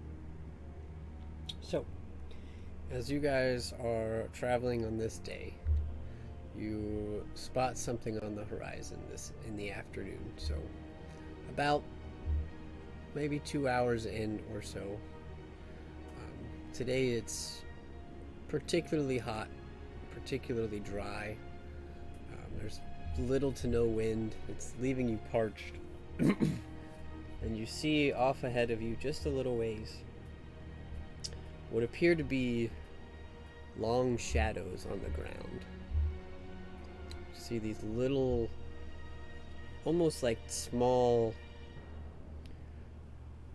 tornadoes, like small little silhouettes of sand are kind of rising and falling, and they appear to be like 4 or 5 of them, almost look like they're marching in a line, but the shadows that they leave behind have this humanoid form. You can see arms and legs appearing in the shadow as these just little motes, these silhouettes of sand are just kind of walking, and you can see that they are kind of going towards an area that there's a little bit of a rocky outcropping here, and you can see that they're kind of headed off towards that.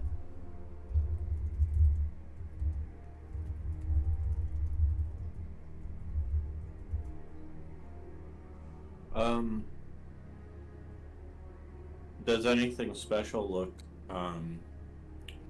or does anything look special about the rocky outcropping? Not necessarily, other than you can't see beyond it. Like if they're headed for something particular over there, you can't see what it is from the angle you're at. Hmm.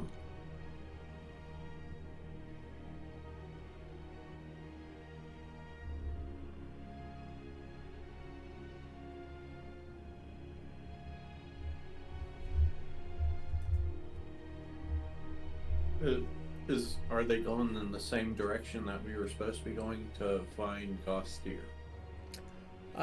It seems a little bit. So you guys are kind of keeping north as best you can. These seem to be headed just a little northwest, so kind of breaching off of your path to the left a little bit to head towards this outcrop.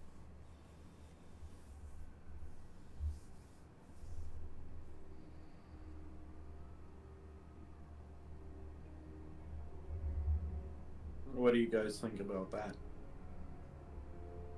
As I point over to the shadows and stuff.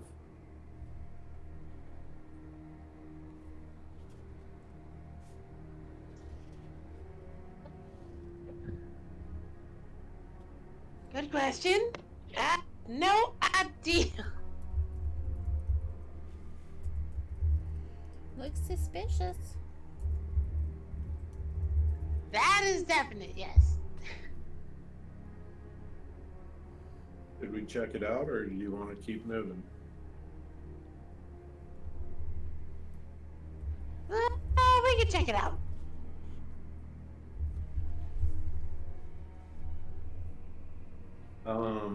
You want to try and talk to these beings, or we could try and race them to the stony outcropping and then set up an ambush there.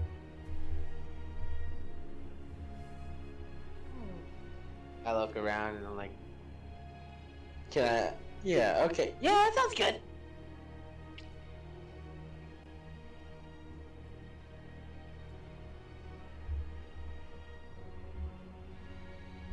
Callie? I'm in. Okay.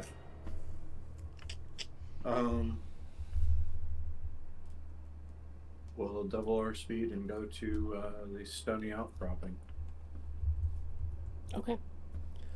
As you kind of speed up and get to this outcropping, it doesn't look like those silhouettes really paid you much mind, but you are able to kind of go past, and you can keep a wide berth to try and keep out of sight as well. But the closer you get to the outcropping, you can begin to see past it. As you get close enough, you can see on the other side there is this small, looks like a pond, that has this lush greenery around it, and a handful of trees that have sprung up kind of in the area that appear to be bearing some sort of fruit. Oh, looks like we came upon an oasis.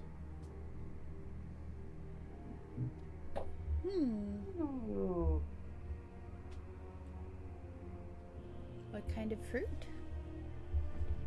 Yeah, let's go Does- check it out. Oh. Are we gonna go check it out? If you want to check out the fruit, I'll go fill up our cantinas. Sounds good to me. Yep. Cool. Perhaps it's poison. So you I all, hope not. Yeah, I hope not. Jeez. so you all alight, and you can see the sand silhouettes. They're still quite a ways out, and they're not moving fast, but they do seem to be headed kind of in your direction, though not quickly. They don't seem in any sort of rush to get there or to get to you. But as you alight in this area, I believe I can show you a little bit of a map.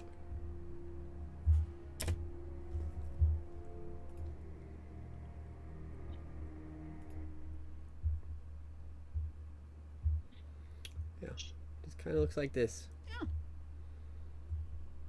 Look at that. We need some like Copacabana song in the background here, or like Oh, nice.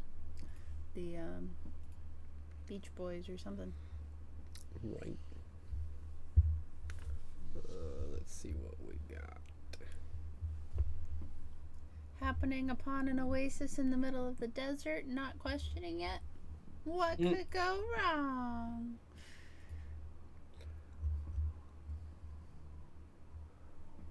Magical forest is probably not right.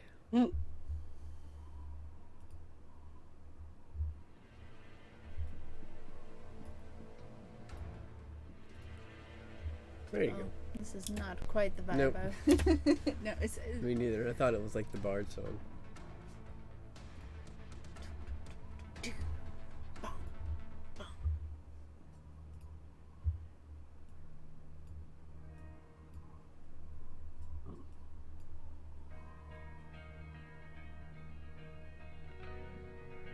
Yeah, it's something.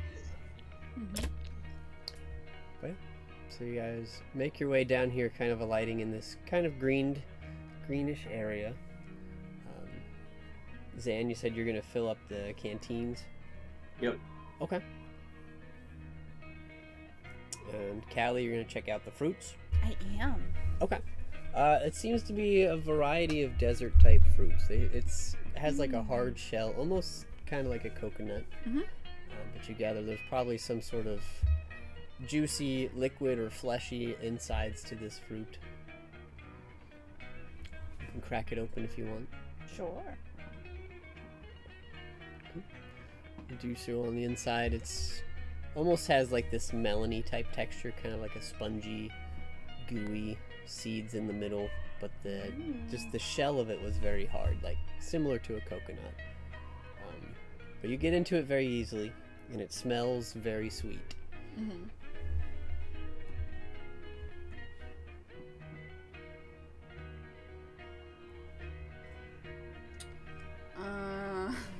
Sure. I'll fuck around and find out. I would like to taste it.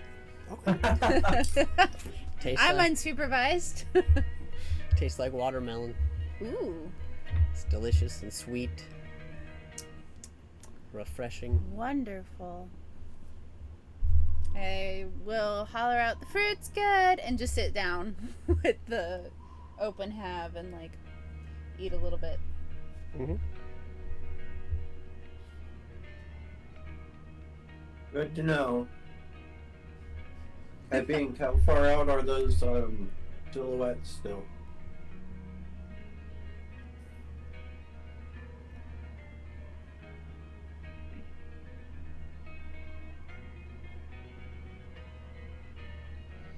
If Bink would like to take a look at the silhouettes, you can make a perception check for me. See if you can guesstimate how far off they are.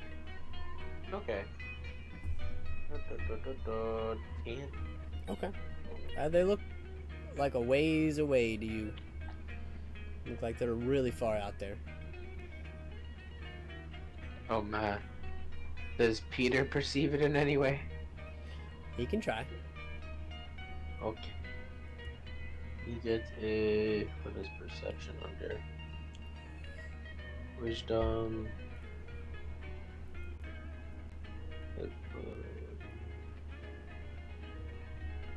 He gets a +1 for that. Wait, no. What am I talking about? He gets a +5 for perception. That's his own personal thing. Okay. Nice.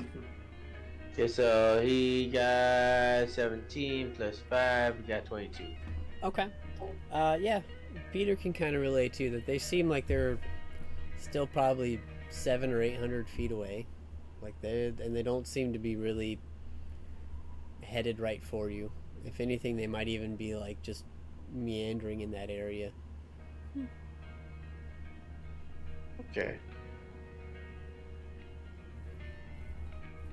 Are there any footprints or anything near the water's edge? Can make an investigation check or perception check.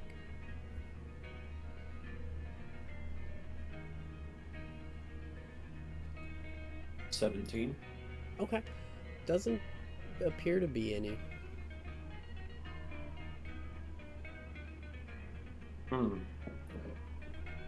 So this seems like a place that hasn't been used in a while. At least not recently. You can see some older areas where some things have kind of been like worn away, like on the edge of the banks, maybe where some animals come, but nothing substantial.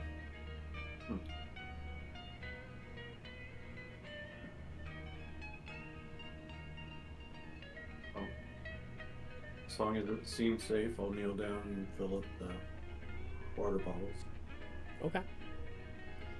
You are definitely feeling it today. It is dry and hot. Dry and sticky Yeah. from this fruit.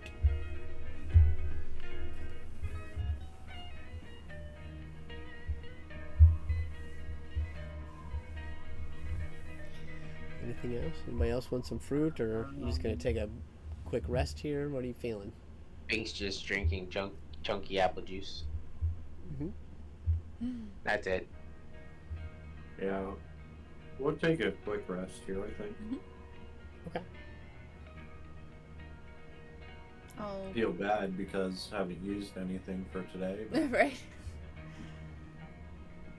As we're kind of relaxing a little bit,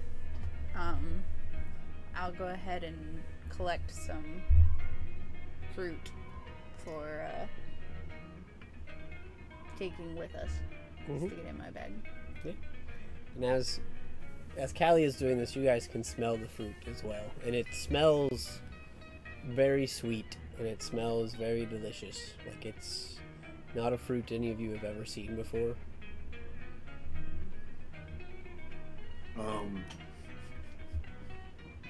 I'll try some of it. We're all gonna die. Yeah. Alright. You Alright. take a bite, and it tastes like watermelon. Just a little extra sweet.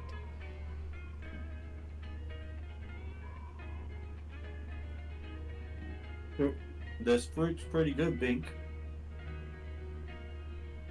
Yeah, it looks pretty good.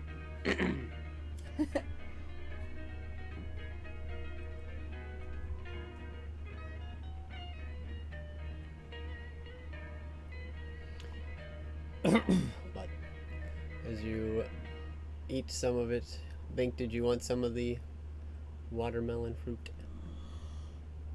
Nah, Pink's had enough of strange substances. Okay. You guys manage a short rest. It doesn't seem like the silhouettes really come much closer to you, but you feel refreshed. You feel, revitalized. It's been a few hours in the blistering hot sun. It's nice to get a little bit of shade here. Mm-hmm.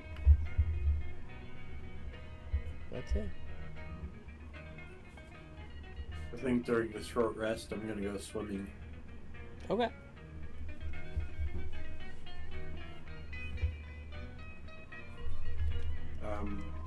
Do I notice anything below the surface of the water? Make a perception check.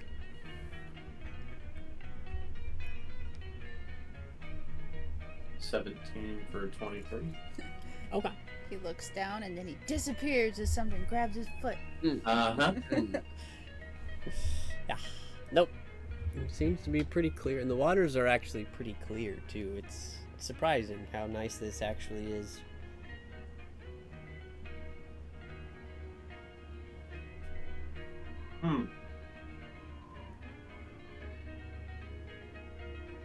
Well, I would like Zan and Callie to make charisma saving throws. for me. There it is. And you have disadvantage on this. oh, Yep. okay. Is it a spell effect It is not. Well, or a charm effect?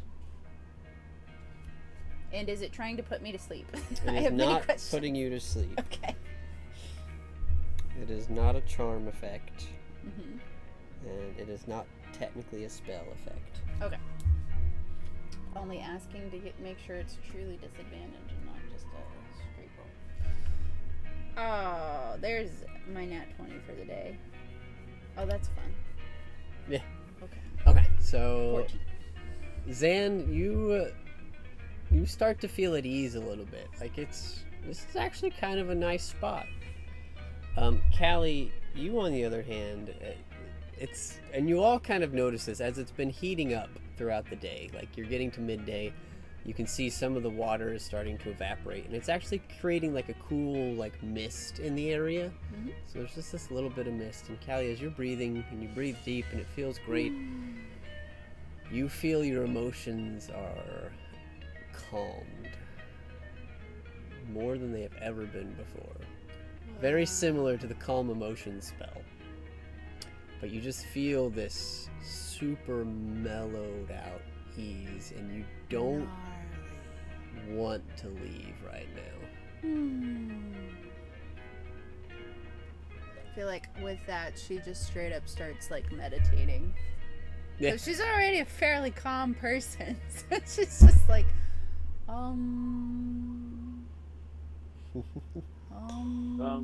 This was a nice break, but we probably ought to go find where Gostier's at. That's okay.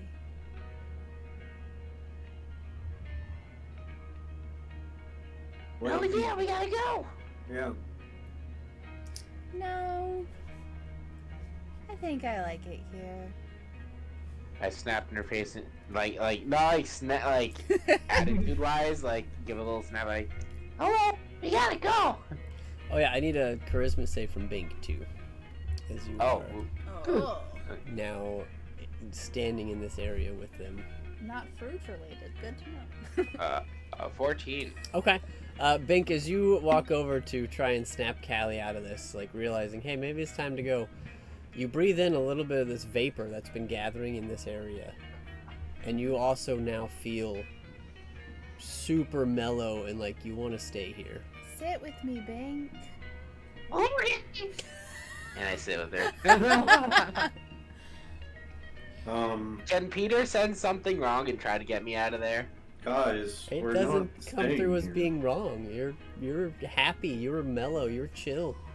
Peter's there with you. You're not in danger. You're enjoying it. I suddenly understand what people mean when they say, be one with nature. Yeah.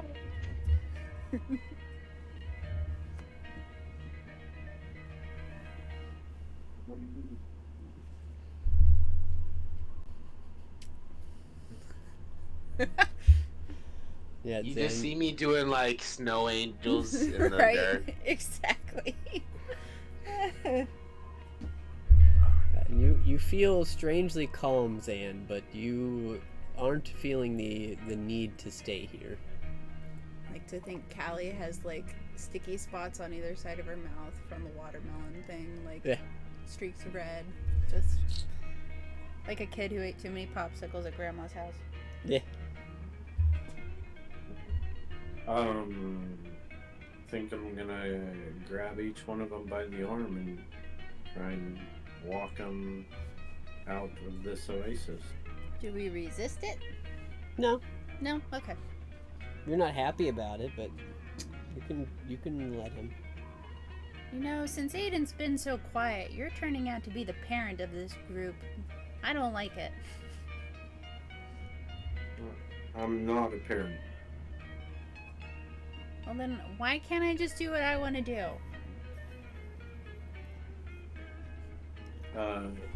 Because we're in my desert where I know better. So we're gonna do what I want to Okay, Dad. do.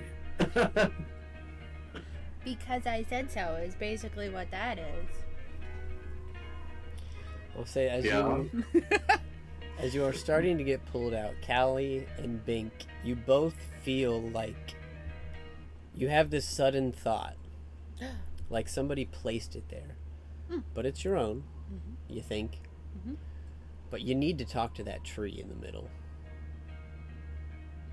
Oh, hold on, Zandstar. The tree has a question.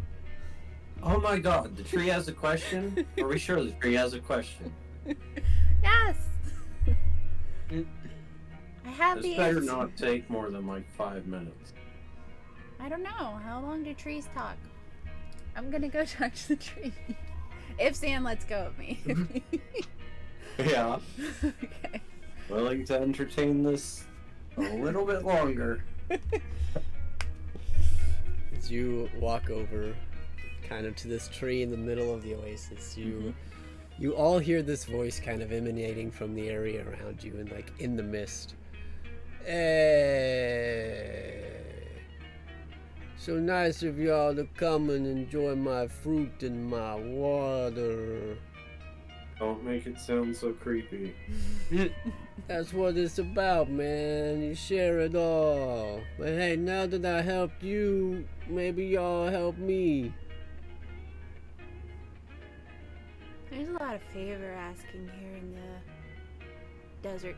What could we do for you, tree friend? Well, I need a little something to keep me going, you know. Maybe, there's a couple towns over. Maybe you could just tell them I'm here. Send some people my way. I don't get visitors all that often. People don't come here all the time. I'm surprised you don't have a 5-star resort. I This know. is such a lovely place. I agree. I made some Sandy buddies the other day, and they've been trying to send people here, but I think they don't. I think they get lost after they step out.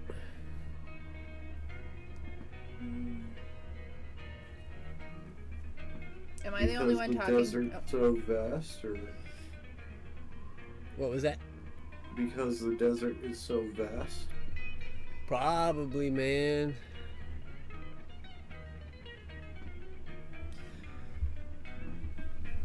Perhaps Dust Devils aren't the best marketing scheme anyway.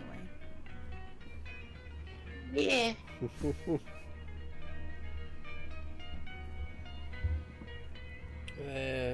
That's alright. I've been here for a long time. I'll still be here, and at least 2 of you will have a piece of me inside of you forever. Oh, gross.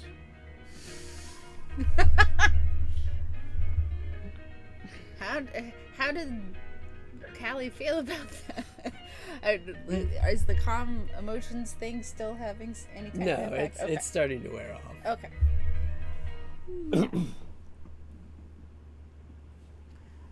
So, is all you need people to visit you?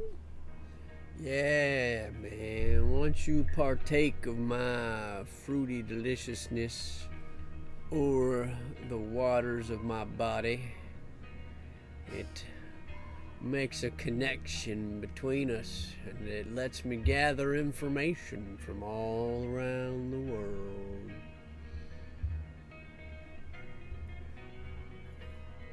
You could just get a newspaper. It's not as deep as being able to read the minds of everyone who eats my fruit.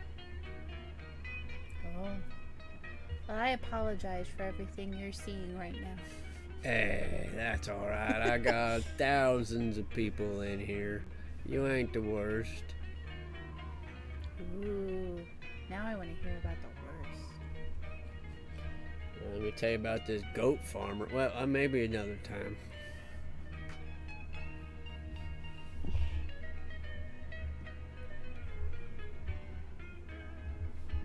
So what do you say? I let y'all go and send some people my way?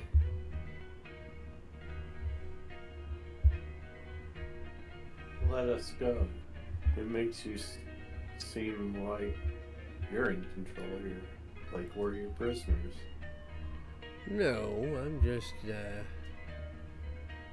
little picky sometimes, but you know, I could have kept the two of you, that little one and the creepy lady, but I'm not.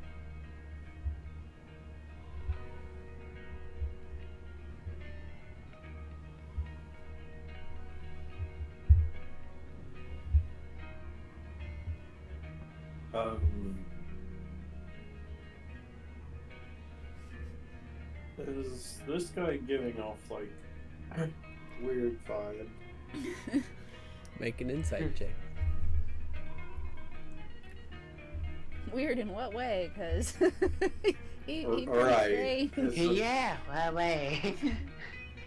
It's hard to read. You're not exactly sure what you're talking to, but it's definitely interesting. It's interested in you guys. So I'd certainly say it's probably a little weird.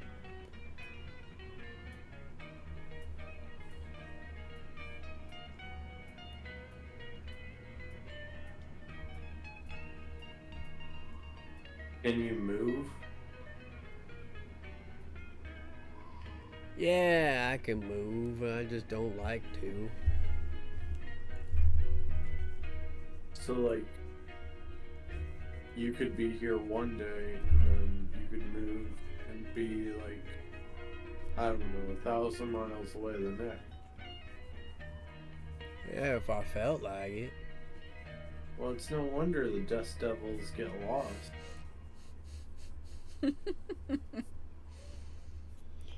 Fair point. In your travels, have you seen, say, a portal to hell?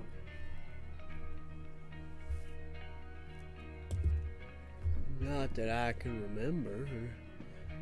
I've seen some things that came out of hell, but never a way to get there.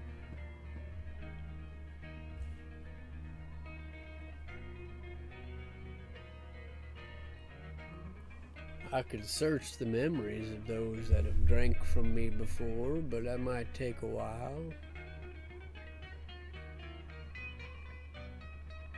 Well, I mean, then we would at least have a reason to come back. Yeah, I can sort through.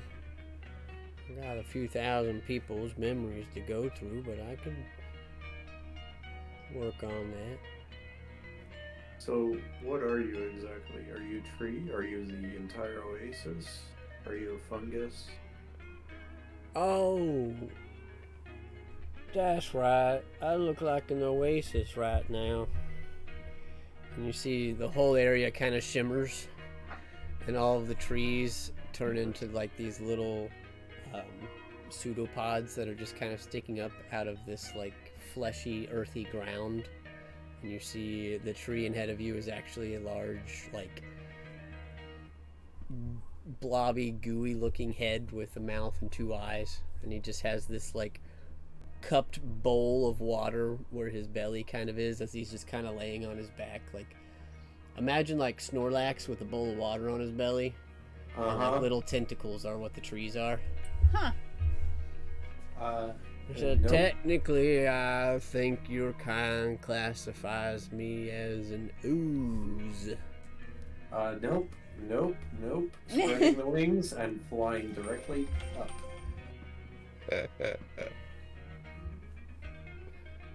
Well, I guess not. See you later. What about you two?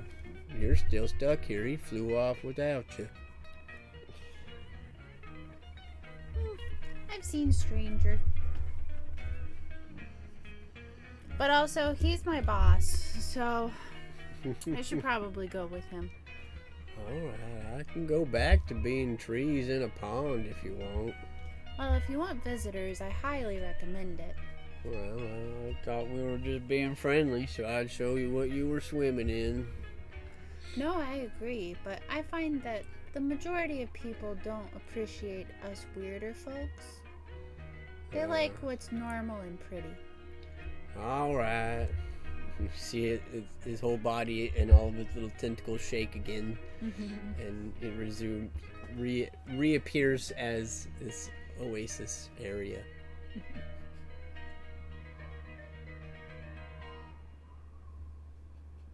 Well, I'm not much for tourism, one way or the other, but if someone happens to ask me of a good place to stay in the desert, I'll be sure to mention you.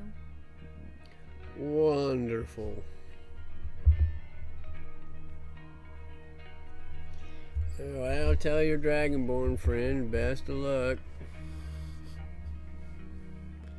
Is he... Oh, the one in the skirt? Wait, what? Zanzibar, he flew up. Oh, okay. Wait. Does he need luck? It seems like he's looking for something, so... Could be. I think we all are in our own way. I get that. Well, it was lovely to meet you. Thank you for the fruit. You guys don't eat it too fast, it'll give you a bellyache.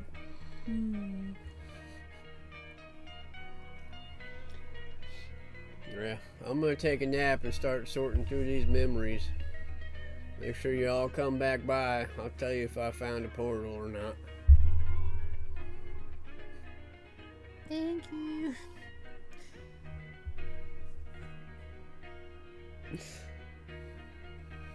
And Callie will wave and take off if she can leave.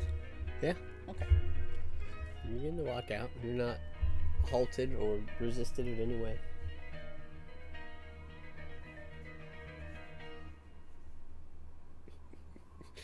About Zan, what's he doing? It's just up in the air when Kelly joins him. I hate this freaking desert. I remember why I left. Yeah. Bink is just gonna join Zan. I think we all outgrow our home a little bit. You know, where we come from.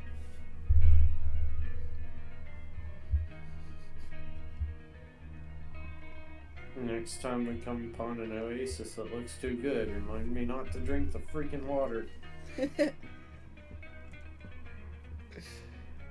Does this mean we have to dump out our canteens? Not yet. I want to try a spell first, and then if it doesn't work, we can dump them out. Okay. But I don't think I'm going to try it while we're flying.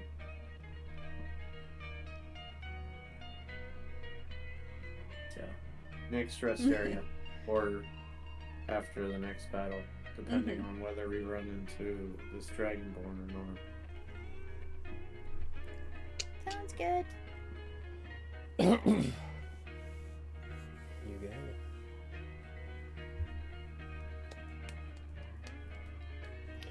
Alright. To continue traveling north as best you can for the day. You don't seem to really be making a lot of progress as it's a desert. It seems, but you are at least able to pinpoint where the oasis was, and eventually it begins to disappear from your view as you are quickly approaching the end of this second day.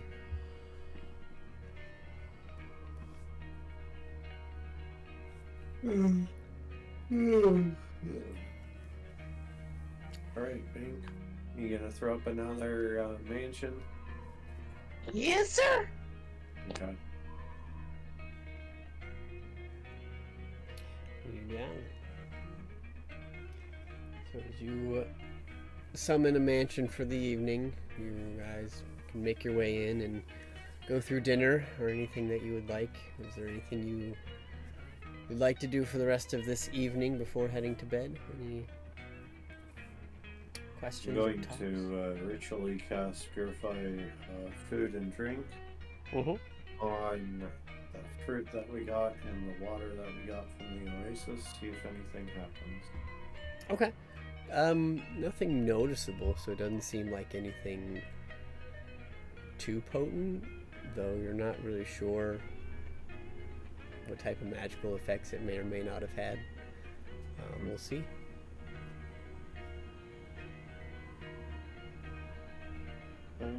There you go. I mean, hopefully it's safe to drink now.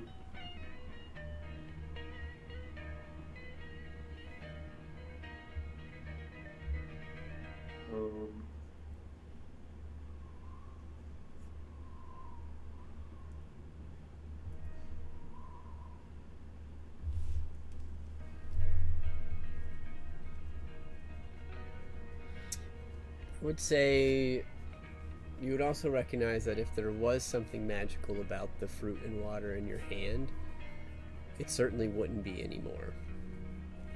So it shouldn't have an effect on you going forward. Okay. That won't counteract whatever, if it had an effect, it wouldn't stop the ones that you already ate, but at least going Right. forward it should be cleansed. Mm-hmm.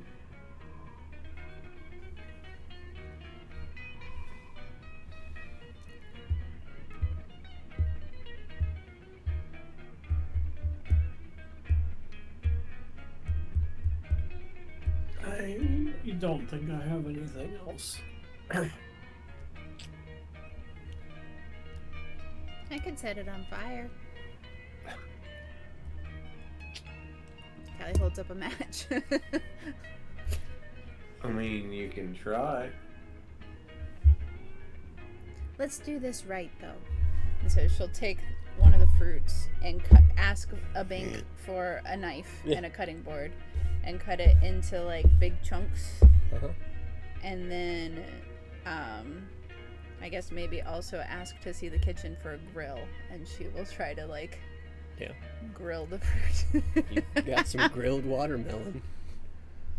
There you go. And serve it. Well, this is certainly interesting. It's got brunch to it now. Even more so than usual. Yep. But it's probably way sweeter than it was. Yes. Releasing all those sugars. It is much, much sweeter than it was, but you all have little watermelon chunks, but the rind is as hard as a coconut. Mm-hmm. But it's delicious.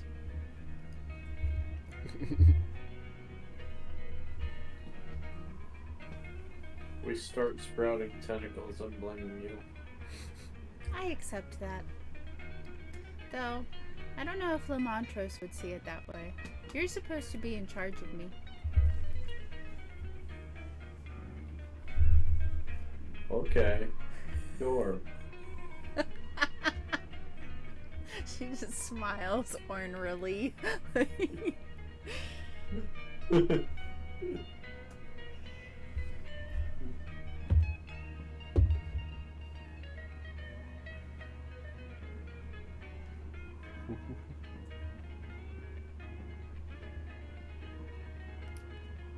Alrighty. Anything else for the day? No. Alright. I think so. Cool. Well, you guys make your beds for the evening and you all lay down to rest. The night goes pretty well. However, Zanzadar and Callie, you both begin to have these weird dreams. It's just like splashes of color and like you feel like you're late to a party. I feel like there's somewhere you need to be and you need to bring people with you. You need to bring all of your friends to this party. And you keep seeing the image of that oasis. I'd like you both to make wisdom saving throws. Do I have advantage on this? Is it a spell? I don't trust anything Or about this being art. charmed? Nope. It is it's a creature effect. Okay. So it's not a spell. Okay. Nope. So I guess it is technically. I guess I could count it as a charm. It's more of just, do you think I should have advantage as someone who has advantage against being charmed and all spells?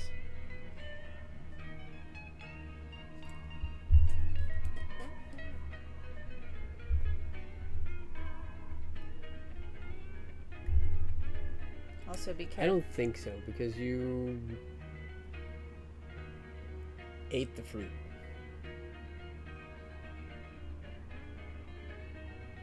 Okay. I'll give you advantage. Let's just see what happens. Okay. Dirty 20. Okay. So Callie, you do manage to save. Okay. Zan, however, does not. Oh no. Oh, okay. So, Zanzidar, for the next 30 days, you are under the compulsion of the Gaia spell. Okay. You feel the need to make friends, as many friends as you can make, and eventually, before the 30 days is up, bring them back to that oasis. As if we weren't already busy. Yeah, it's waters of unfathomable compulsion. Any creature that drinks the water or eats the fruit of the oasis has a dream the next time it sleeps. In this dream, it places a compulsion to carry out some activity as a torrent of images and sensations. When the creature awakens, it is affected by a Gaia spell, in addition to the effects of the dream. So Let me see. I'm not sure, because it's not casting a spell on you. Right, but the effects of the Gaia spell is the condition charmed, I think would be the answer. Yeah, Mm-hmm. because that's the effect, is that Yeah. it is charmed. So if it were just a spell, no, I wouldn't have advantage. But because I'm a half elf, I have advantage against being charmed. Yeah. I'm also a monk, so I could have just removed it if it's a charm. Mm-hmm. Just said no thanks. Yep. But rip our activities. So I'll try and keep that in mind. But I will say, Zan, you are also told that you are not allowed to deny somebody from being your friend. Okay. If you do, you will suffer psychic damage. Okay. Oh. Zan's out here not able to make enemies? Yep. That's interesting. How could we exploit that? No. But you wake up feeling refreshed, revigorized, and Zan, you feel like you've got a mission to make some friends. And that's where we'll pick up next week. Okay. Oh my god. That's great.